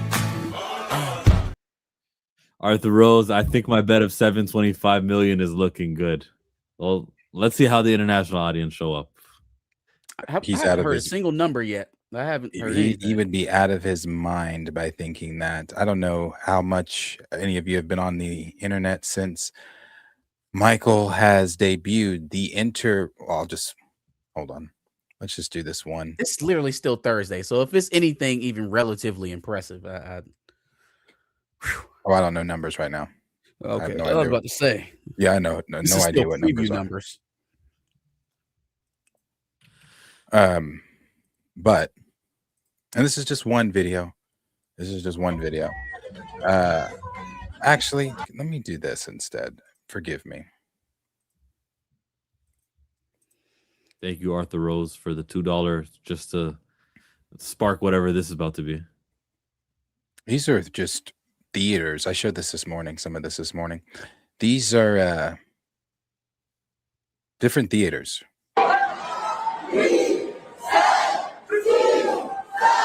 This is not in America, not this one. That's one theater. I mean, my theater last night was packed. It was sold out with people dancing, dressed up. Another theater. Can't play the sound here. Can't play the Michael music. No, that's a lot of people dressed up. I mean, the Thriller varsity jackets. Oh man. Is there ever any doubt that, I mean, who are we dealing with here? This is anecdotal evidence on opening day. Sure. Absolutely. Oh, oops, now, when we start getting those preview and those Friday numbers, that will no longer be anecdotal. Then we'll have a clearer view of how this thing is heading into the weekend. Oh, I'm just showing. Yeah, no, I'm just showing that these are packed theaters, and these are just some here, with people dressed up, doing everything. And you guys can. That's why I didn't even bring up numbers, because there's pointless to bring up numbers right now. But feel how you want to feel. Think what you want to think. You weren't in my theater last night, and I don't know how many of these videos you guys have watched of other theaters that are packed as the ones we were just showing. But no, this is just ask them, Kim. Ask them how they like the Elvis movie. I saw one video that had the crowd going insane, and they captioned it, "Yeah, this is not in game. This is the Michael movie." That's because of how crazy the people were going in there, and that was just the movie was just opening. Ask them about the movie that Dennis Quaid made when he was playing Jerry Lee Lewis about 30 some odd years ago. Lauren says, "Chill, worried, chill, about to eat his words." Okay, what are the words I'm about to eat, Lawrence? Quote me on what the words are that I'm going to eat now. Oh, Lord. I believe he's referring to... I want to hear him tell me it. Instead of you. You're never going to hear him because he's not on the stream. You know, I can wait for him to write it down. Cool. And while he's writing it down, I will speak. I feel if you speak, you'd influence what he writes down. But go ahead, Marcus. Go ahead. You know what? You're right. Let him answer. Fine. Not going to lie. Chill might end up right. That this doesn't make $1 billion. You do know currently right now it is sitting at a 96% on the audience score. I guess 90 million. What's the projected to do? Shooting for 150 opening. It is. Bohemian Rhapsody did like 90. You say 150 domestic? No. Oh no. Worldwide. Okay. What do you think this does opening weekend? My guess is 230, 250. Maybe I'm tripping. Chill stated that audiences of all races would not show up for Michael, and this movie would not make $1 billion. What Chillmonger did was he pulled up evidence from the past for other movies and showed you how the international audience don't show up at the same rate. That's what Chillmonger did. I can look at box office projections of what this is supposed to do. Last I saw was what 70 million for domestic of what this movie is gonna do, and I can look at other movies that does 70 million in their opening week. I think Fast and Furious 10 made 70 million in its opening domestically. Overall, it reached 700 million. The international audience showed up for that. It was a great split from domestic and international. That's so let me reiterate that one for you, Lawrence, and it's not words I'm gonna eat. It's that the past has taught that the international audience doesn't show up. And now Darius makes a very passionate case that Michael is the barrier breaker. That's what Michael does. And I'm like, all right, cool, Darius. I want that to happen too. And I hope Michael's the guy who, does what didn't happen with Sinners, where 75% of it was from domestic. I hope Michael can break the barrier. So Bohemian Rhapsody made around 900 million. And their opening weekend was what, domestically around 60 million or so. So like in America, like in the domestic, yeah. The international. I'm not domestically Canada, obviously. No, it's the same thing. They count Canada and America together. Yeah, but I'm just trying to say, like, Bohemian Rhapsody's box office splits were 23% domestic. It was the rest of the world that carried that thing to get to 910. You think globally Bohemian Rhapsody, you think globally Queen is more popular than Michael Jackson? I think they're whiter than Michael Jackson. Yeah, I said more popular. We're talking about showbiz now. Like that. I get the racism part of it. Yeah. But at the same time, racism doesn't make Jerry Lee Lewis more popular than Rick James. You know what I'm saying? It doesn't make Elvis more popular than Michael Jackson. I got you. I don't want to repeat the thing from last week and the week before and the week before. You guys know where I sit on it. Racism bad. Everyone agrees there. Racism bad. I hope Chinese numbers show up and do their thing. I'm not expecting China to show. Like, I'm looking at under 30 million. What did Bohemian do for China? They gave it 13 million. I don't know if you can see that or not. I think I'm covering it, but 13 million right there. So okay. That's like Star Wars Rise of Skywalker numbers. Like, is it comparable? Is a completely different genre of music? And again, it's an infinitely more unpopular figure. Yeah, we'll see. We'll see. I don't see it. I don't see the China Michael Jackson, but China is the market though. You're right. We gotta wait to see that, Professor Film Fan. That would be a great that's a huge populated people. That would be a country that'd be great shine. I don't see it. If we can extrapolate some data here, if you look at the type of music or the musical scene that's coming out of that area of the world right now, K-pop is very, very popular. What is K-pop based on? That's Korea, not China. I said that area, but okay. So there's no K-pop going on in China? They don't listen to K-pop in China? I don't think you know how secluded China really is and how like uninterested. I mean, correct me if I'm wrong. I thought it was a sweep across Asia. Yeah, China's pretty bossing say about everything. They don't really influences are not really like the same. Well, it's kind of hard to prove this point then. Don't worry, keep going. I'll listen. No, it's hard to prove the point. My point is if they're in the far east of the world, if they're emulating black music in a certain way now, is that so different from what they might have been doing 20 years ago, 20, 30 years ago? And if not, if that trend persisted, then they probably, have a bigger audience for artists like Michael Jackson than we're giving them credit for right now. If things were how they are today in that area of the world, then I don't see why Michael Jackson isn't a bigger star than Freddie Mercury. Michael is a bigger star than Freddie Mercury. He is.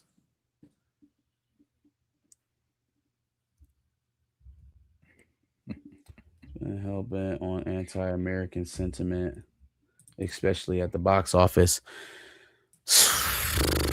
Okay, I concede that. I will say that they've been more strategic because, I mean, they like money too. and they want to show popular films. So they've been a little bit more strategic about how they pinpoint that out. So studios like Warner Brothers and Disney are much more prone to getting that type of ire from the CCP. But Yeah, you know me. I don't think it's what it was at a certain point where it was like a blanket. We're like, oh, you got these strict rules and can't show anything mythical and can't do this, can't do that. I don't think it's like that anymore. But they will be hitting the biggest studios as a show of economic control over, you know, the US for sure. Okay, 35 million. 35 million over, are you saying as compared to Bohemian Rhapsody's 13? So then they would more than triple the output. And again, that's a film that already made $900 million. So now you want some dangerous ground now. What if they do that with other markets that they didn't make a lot of money on Bohemian Rhapsody? Okay, side? back down to 30. Guys. Back down to 30. I don't see it making $30 million in China. You said 30, 35 a minute ago. Oh, no, we're going down to 30. Go look, I said what I said. Let's just, and then you guys can say, Chillmonger, you're finally wrong, Chillmonger. You said China wasn't gonna show up. All right, got it. All right.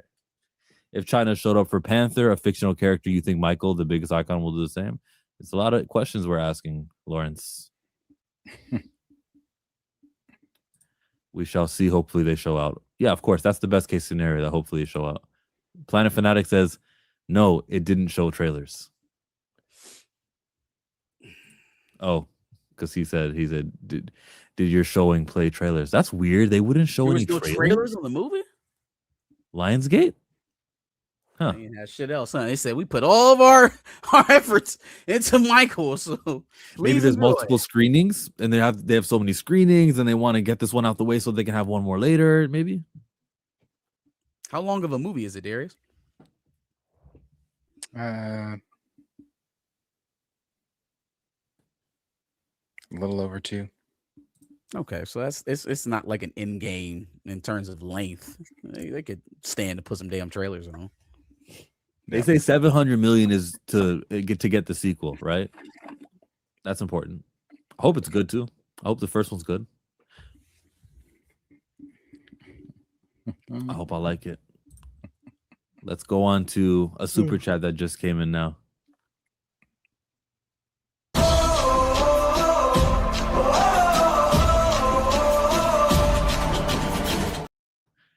Oh, Torian Rain Reloaded, active today, $10.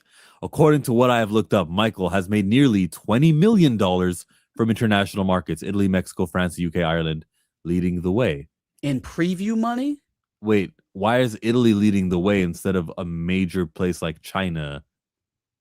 Because it hasn't released in every international market yet. Okay. But yeah, I mean, I don't know. $20 million. $20 million on the Thursday preview side on Thursday. It's good. That's something. Well, and then Friday will be Friday yet, Lawrence. They haven't collected all the money from Friday, and people haven't gone to the showings. Maybe that's a projection for Friday. Maybe that's what you're saying. According to what I looked up, Michael has made nearly 20 million from international markets. So then that's got to be previews. I mean, it's got to be today's. And then whatever, bro. This isn't going to be a Marvel movie with a grand opening. It's just that second week, the third week, the fourth week. How much will it drop? That's when we start knowing that this is a keeper. This is a successful film. There's a general rule of thumb I saw. By the day 6, whatever the box office total is, by day 6, usually it'll just double that. So if we're sitting at 350 on day 6, we know international and domestic, then we can say, oh, well, according to that little rule, it means that this makes 700 million and we'll get the sequel. That's not a true rule, because movies like Top Gun Maverick just had legs and went forever and ever. 2 hours pretty condensed, he said. And thank you, Torian, for the super. He said my screening had trailers in front of it. And who else we got here today? Quanzimoto says when they do the movie on Janet, Should they have a scene with the Super Bowl incident? She won it. I think that's like what you don't want. You spent so long trying to make that not the thing, but that was all over in 2003. It'd be an easy way to flip that shit back on Justin, which I mean, a lot of that blame should have went to him initially, even how it played out. But that'd be a good way to flip that shit back on Justin. Because I mean, he coming out now talking about he don't have to feel sorry for it and all this other shit. And okay, well, cool. Let's make a movie. Let's make a movie and show how we intricately showed you how to rip off the pasty as to not expose Janet's breast, and you went ahead and did it anyway. Let's tell the world in film form.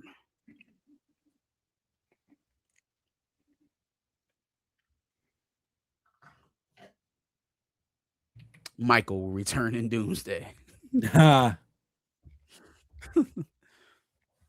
guys have too much time. Hey, look, a super chat. Money big, Uncle Phil, twin Glocks, Hill and Lil, niggas hate, Uncle Tom, spin them off me, carousel, get them off me, go to hell.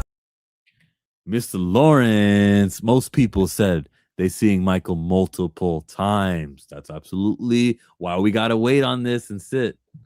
We got to sit and wait on this and hope for the best. Hope for the box office. But overall, if this thing has a life on its own, like if people talk about it on TikTok, the same way I'm seeing Trick Williams and toilet paper and memes like that based on his wrestling entrance, the same way when we watched Sinners, we saw a lot of skits being made about sinners and vampires letting them in the home and all that stuff. If Michael Jackson's movie can spark something, or even if you look at Minions, you got to get dressed up, guys. There's the Michael Jackson challenge. You know, we're good. Domestically, I think some moves can be made.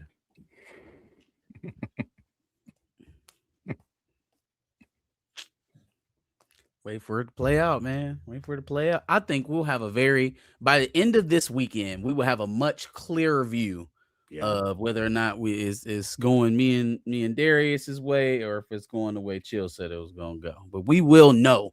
Okay. We'll have a better understanding. Which way did I say it was going to go? You just don't think you don't think it's going to make $1 billion, so you can leave it at that. That's what you think. Yeah.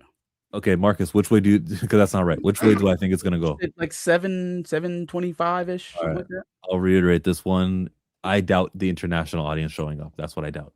Chill. You put a number on it so it can be more definitive. But he already did put a number on it. I don't know why he's playing this damn game. He said he agreed with Arthur's number. He said 7. That's whatever. why I said the 725. Yeah, I don't know why he's trying to pretend like he didn't say that. I think there's a lot of that 725 number. I think there's a lot of evidence to stand by it. But did I say it with the definitive fact? No, I never did. That's a cop out. Don't tell me that I'm not done you talking. believe in it.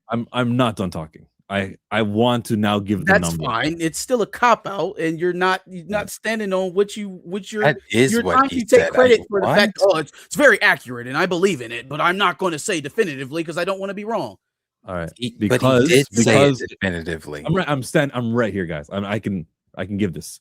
So I'm actually going to pull it up right now. Go ahead and finish talking. Thank you. How are you going to pull it up? It's like a 2-hour, 3-hour stream. You're going to find the moment? Oh, I'm going to find the moment because that's exactly what you said. So I want to prove you wrong. I've been very silent. I'm going to remain silent. So this is important. All right. The international box office will not match the domestic box office. So when you think of don't roll your eyes and bobblehead yourself right now. It doesn't mean anything. My point, it doesn't mean anything. So my points and what I stand on and what I feel strongly isn't the final number of what the box office will do.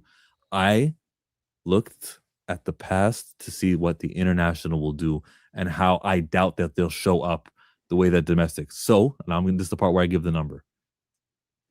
If I look at movies that do 50-50, I look at movies that did, like Sinners, like I said, was 75 domestic and 25 international. But on the complete opposite, when we had Bohemian, what was it? It was just here.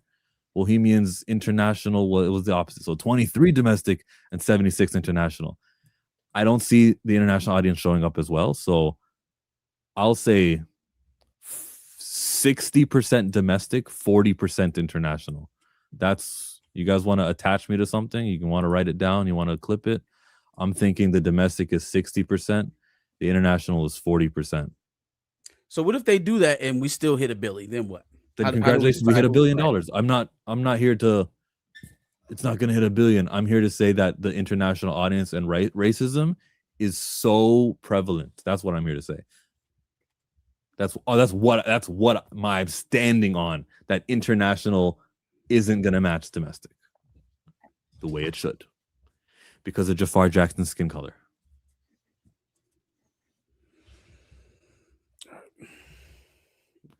Oh, are we ready? Let's go. I have it. I have what Chill was saying from when Tina was here. Oh, okay, I just was making sure we were ready. Hold on. And what do I say in this, Darius? What is it I say? Oh, Chill, you'll hear yourself. I don't know. No, what do I say? What do I say? What do I say in it? Why the fuck would I repeat what you're about to hear? Because I want you to say what you thought I said, and we play the video. I'm about to play the video. No, I like holding you to what your words. So I said what? You're not gonna do it? Oh man. Consequences, right?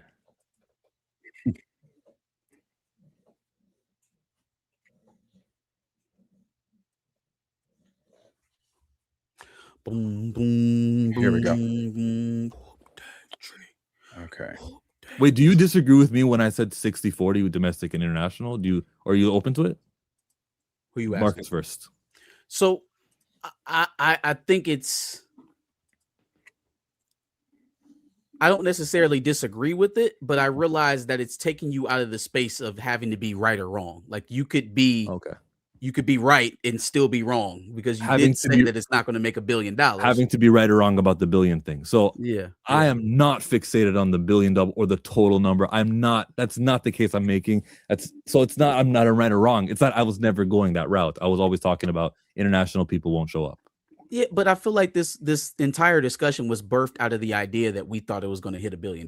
Okay, well, you can dead that because I believe in the international thing. When I said this week and then the week before this stream over here where I brought it up the numbers and I went movie by movie. My case is an international and a domestic. So Darius, go play it.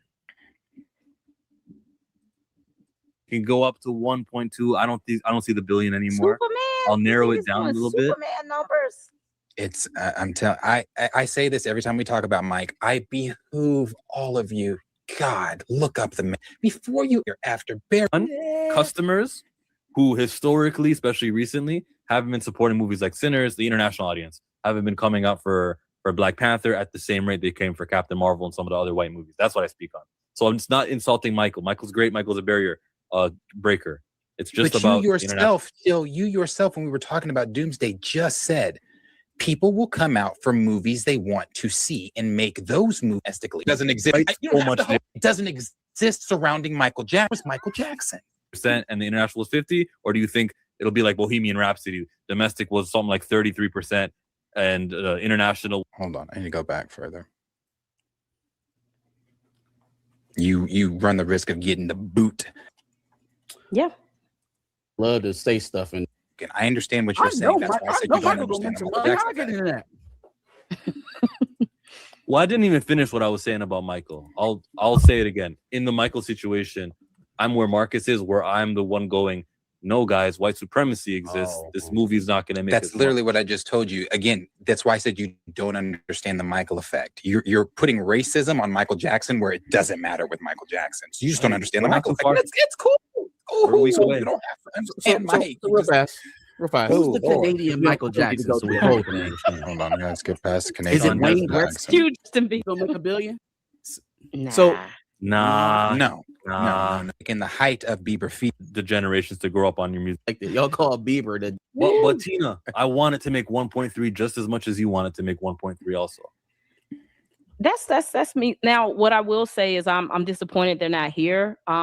Their marketing has been a little shoddy to me. It hasn't had the best marketing. But I think it's going to have legs, and I think it's going to have a lot of walk-up traffic. That's what I speculate. There's not a lot of pre-sales at the moment, but I think it's going to have a large black crowd, kind of like Black Panther and Sinners. So I think it'll have a lot of walk-up traffic. Are you nervous about the international audience thing too? Were you there at the stream I was showing international numbers? Oh, I'm not Jesus nervous Christ. about China. You shouldn't be worried about any of them. Yeah. Why? But he's worried Michael, for I'm China really because confused he on whose market doesn't he get dares. it. Michael I'm was not huge in huge China. China. Huge. So, Like yeah, he's huge. So hold on real quick, because Bohemian Rhapsody. Hold on. It's not a reach. I'm trying to find where Arthur. I'm trying to figure if this is the stream where Arthur sent in the 760 that he agreed with, or if it was the one happened before. tonight. No, I feel like he might have Arthur said it Rose tonight did again. it He might have said it tonight. tonight again, but he also said it prior to the stream. And Yeah, really, he said it before. He said 720. He said I really don't 785. even have to go and look it up since that's doing too much, or maybe that feels like a reach. Like I said, just like this is all recorded in front of an audience, the audience also has the same memory that we have. So the audience could chime in and say, hey, he did say this or he did not say this, because I mean, I know what I remember. Mark, that's two brains right here remembering the exact same thing. If this is just an argument based off of what's going to be higher, the domestic or the international box office, I'm not interested. I'm not interested because I don't think that's going to keep. That's it from not where hitting it the target. stemmed. That's not where it stemmed from. It's the overall conversation initially started a while ago with it making over $1 billion. Then the conversation came in where Arthur said 7 whatever number. I don't remember what Chill's original number was, but then he changed and said, I actually agree with Arthur's number. When he said, I agree with Arthur's number, that's when he started then going into international or whatever. But before he went into his little international spill, he agreed with Arthur's number. My understanding was Arthur's number. I'll agree now. I'll tell you right now, guys. Right now, he said 725. That is a very realistic number. That is very likely. I used to go from. You guys cut me off in that video that's over here on the side, but I used to think something like, damn, this could land for anywhere from 600 to 1.3. I don't see 1.3 anymore. I do see something below $1 billion now. I'd love to be wrong, but I see below $1 billion, and it's because of the international, which is why I did like that 5-minute presentation the week before this video here. That was my understanding of it, is that the link from whether or not the splits were going to be heavier internationally or domestically was going to lead this film to not hit $1 billion. That's how I was taking this argument. We can say that. We can say that. Yeah, that's why. But most importantly is my doubt of the international audience, and I'd love for $1 billion to happen with just the domestic audience killing it and showing up in great numbers, and the $1 billion to happen. I want the $1 billion to happen even with the international. If this film, because I'm going to remain silent as I have, but if this film does make $1 billion, that'd be great. What do you say? I'll say, well, what did the international audience show up to make it $1 billion? No. I overall, if the film just makes it, because as you know, I say great job, Michael. I say that it's a great movie, but my doubt is an international domestic doubt. Yeah, but that's not what I'm talking. I'm talking about the. Okay, then you're not talking about what I'm talking about. Then no, chill. Stop playing. I'm not playing at all. My gripe, my case is international audiences not showing up at the rate that the domestics do. If it makes it $1 billion, but it's still 75 domestic and 25 international, I'm going to say, look, the internationals didn't show up. That is because it's not what you want to hear, but it's what I've been saying. It's not. That's not it.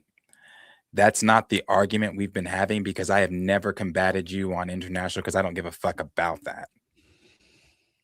So I've never combated. You never said something like they love him in China or anything like that? Oh, I said they love him in China, but whenever you wanted me to give you numbers, percentages, splits, or whatever the fuck it is you were looking for, I never gave you any of that. Because that's not my argument. Am I right or wrong? My argument is that it's going to make $1 billion. It's been my argument from day one. Okay. I hope it makes $1 billion too. Yeah. I also what do you say when it does, though? I say Michael Jackson made $1 billion in the movies. What a great number. No. You would need to come on here and you would have to say how wrong you absolutely were, how you were wrong about doubting the star power of Michael Jackson, how you were wrong about you just don't understand Michael Jackson more than, oh, congratulations, Mike. You would have, because you have been staked in this position. Yeah, about the You've been international so show staked not in this. showing up No. and costing it $1 billion. Chill. I have been so calm and I've let you speak. So please grant me that same gratitude. Okay, but don't lie on my words. Hey, please grant me that same gratitude. I have been more than generous to you during this mic conversation. More than generous. So please grant me that same gratitude. Okay, don't misrepresent me. Go ahead. Same gratitude. Thank you. You have been staked in this position. So you would need to come on here and say how wrong you were about doubting the star power of Michael Jackson. Because that's the position that you have been staked in. You can shake your head and do all that you want, but every single person in this chat believes the exact same thing. Because it's what you have said and it's what you have demonstrated. Why couldn't you find that moment of me saying that?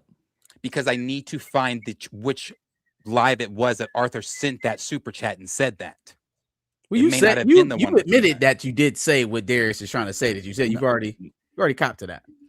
What I admit to saying is that the international audience won't show up to the domestic. That could hurt it, and that's why it won't reach $1 billion, because the international. Now the domestic numbers, I don't doubt those. I doubt the rest of the world showing up. And so if this thing doesn't gross $1 billion, it'll be because and if it does that 725 that Arthur's keeps saying and sticking by, I can say Stop saying that Arthur's just saying it as if you didn't agree with Arthur saying it. You agreed with him. You agreed with that number. So stop trying to make it seem as if you didn't agree with that number. You're trying to play this weird ass head game with people as if you didn't say that, but you did. Did I only say I agree, or did I have the additional look? It could do that because the international audience won't show up and it'll just go down to 725 or lower. Who knows? That's what I've said. That's my whole quote. Don't misquote me, or I'm not misquoting you. Like I'm I not was only doing you. I'm not misquoting you. If one person says something and you've got 5 or 6 to 10 people saying something else, who the fuck would you believe? I'm not the only one saying that you said that. You're the only one saying that you said that. The chat is agreeing. The chat has agreed. I don't care if the chat agrees to something. Of course you don't agree. Of course you don't care. Of course you don't care that the chat agrees because it's going against what you're saying. Of course you don't agree. After this stream, will you maybe tomorrow, maybe the day after? I'm not going. No, hear me out. No, let me finish the question. No, I'm not about you skim. Will you go to the Arthur super chat? I'm not skimming. I was going to skim through it on here. I'm going to wait to see what Michael does. I think you need evidence. I think you need to go to the moment. I don't need the evidence. You just agreed that you said it. Actually, what I did was I added that the 725 is a realistic number, and it's probably because the international audience won't show up. Is that not an agreement, though? Is that not an agreement on the number? Yeah, but I want... It's head games, Marcus. It's head games. He's trying to play this game because he knows he's wrong. So I don't know if he's trying... It's a backpedal at this point. It's a backpedal. It's a pivot. Do you understand my position? Even if you disagree with it, do you understand my position? It's a pivot. It's a hard pivot. It's an ugly You understand my position, Marcus? Pivot. I do understand your position. Darius, you got to understand my position? It's you a pivot. consider it a pivot? I understand your pivot. I understand your hard left turn. Yeah. Thank you. And I would make that left too. I would have turned around, not passed to go either. I wouldn't have collected my 200 either. Hey, find my quote. On moving. Find the moment. Find the moment that everyone saw in chat. That's so funny that you keep saying find the moment when you literally said you've already told everyone here, the 65 people, including us, if you want to add that to the 65, that you just said it. You agreed to it. So I don't need to go find it because you just agreed to it. Oh, I added to the... That's agreeing to it, Killmonger. Regardless of how you flip it, twist it, bop it, turn it. That's how you agreed to it. Okay, Darius, what did I agree to? Darius, what did I agree to? The number. You're pissing me off. And why did I agree to the number? And why did I agree to the 725? What did I say? I'm not about to play these fucking head games with you, Killmonger. I'm not going to do it. Because of the international domestic box office splits. But it's still a rationale. You still agree with it. That's your opinion, though.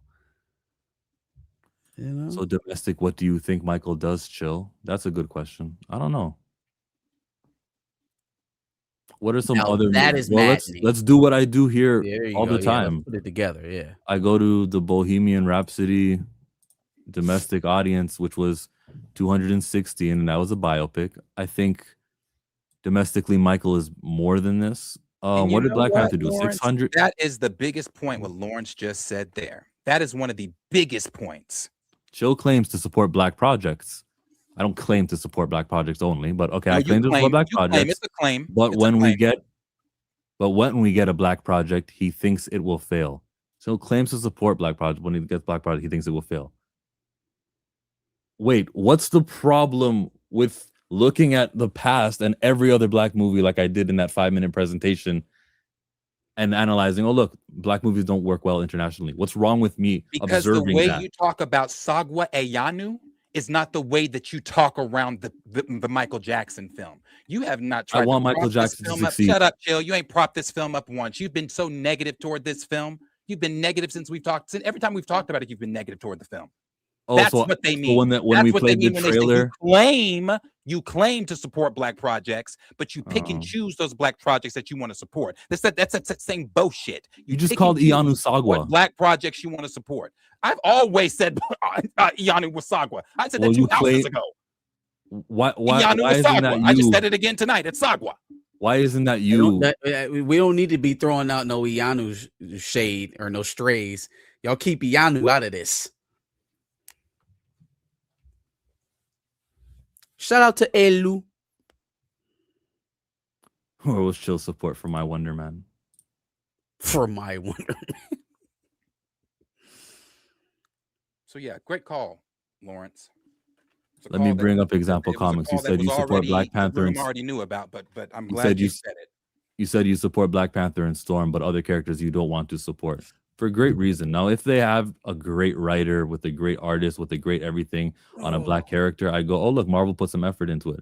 But with my understanding of how willing to tolerate the other Black characters in Marvel they are, I go, why try this again? I saw Photon. I saw a lot of Black characters in Marvel, Ghostlight. I name them all the time. And I go, these aren't serious efforts. The ones who show up in the crossovers and the major things, they're Black Panther and Storm. So since Marvel only cares about 2, Chill will only care about 2. I also hate Miles, who's got I would say that I want him to change his name. I wouldn't say I hate Miles. I'd like for him to advance past the shadow and the ceiling of Spider-Man. But if you want to say I hate Miles, I understand what you mean. Do more research. But do more research. I love when Pantheon goes into these shark-infested territories. I have no problem. Oh, box office will come. I hope for the greatest number in the world because I want Michael to do numbers. I'm gonna go see the movie. We don't need you to pivot. We don't need you to sidestep. We don't need I you to never said moonwalk this anything way. other than that position. That's not a pivot. I moonwalk always this wanted the way best for Michael. because you haven't. I've You have always been rooted for so Michael. negative toward this film since we talked about it. There's So there's a since you trailer say you reaction when I'm not supported it, I'm negative. gonna tell you what you're going to tell me. Go pull it up. There's a trailer reaction when I'm not negative where he's doing Go pull the it moonwalk. Pull I it said, up for wow. us.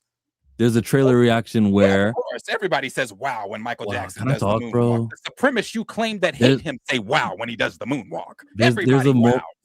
cool. So this is the part where I disprove you.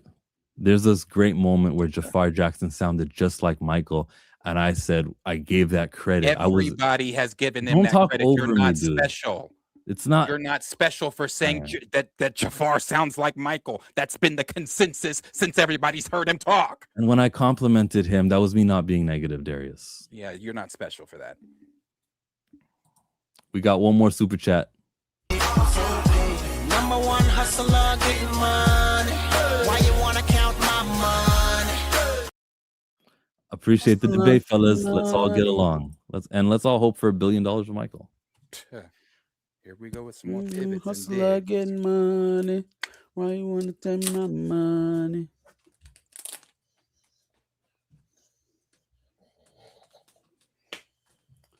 Boom, boom.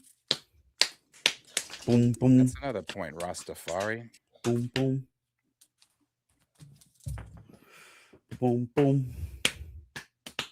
Boom, boom. Michael's the greatest Black celebrity of all time. So by your logic, you should support Michael more than anything ever. Okay, Johnny.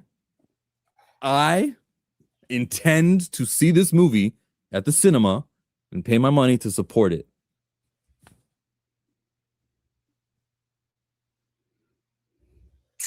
I know that's right. Definitely stamina.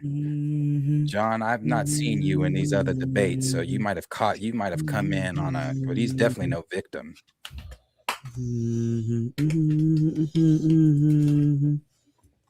Can you like? So you think it's a billion? I can't. What's your projection again? What's your position? Take a position. I can't. What's your position?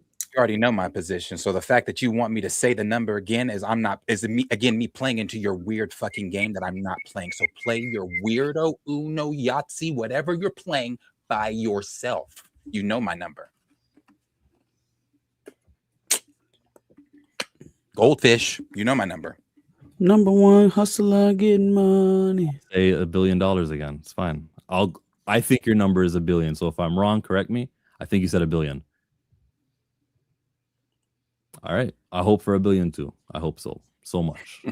I hope you're not wrong, Darius. I hope that you are coming in here like, you got that $1 billion. Fuck the domestic international because you don't care about that. But you want the billion. I hope that. Right, Marcus? Facts. That's what I'm on. Michael, get a Billy. Michael, get a Billy. Fuck the domestic splits. Fuck international. Michael, get a Billy. All right, we done with that? Are we done? Are we done? Are you done? Are you done?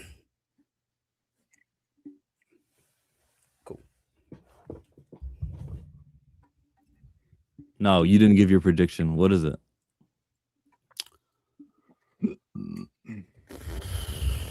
Give me 1-1 for Michael. Give me 1.1.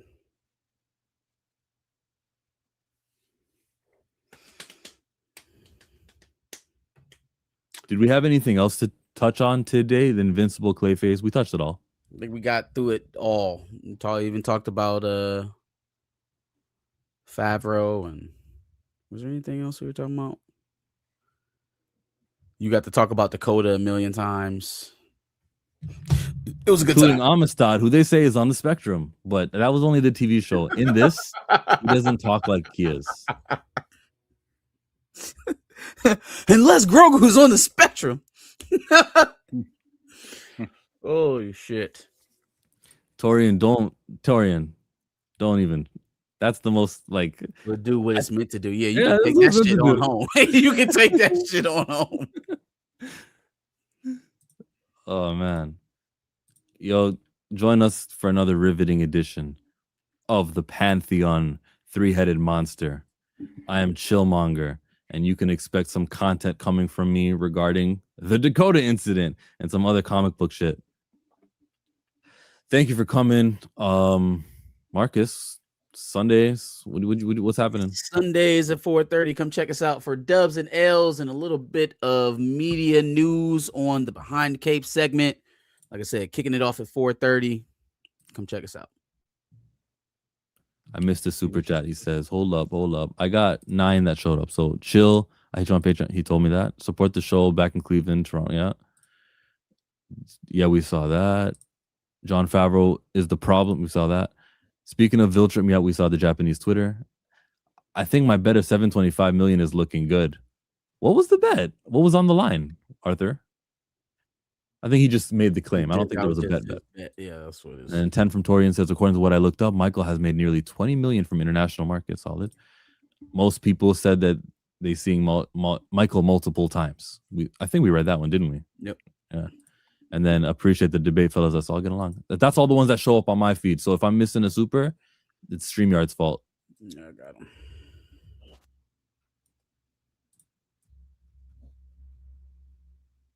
Chill, make a Michael video. What is this? What is the last stream we did here? What's the other time we streamed? What's the time I did the trailer reaction? What do you mean make a Michael video?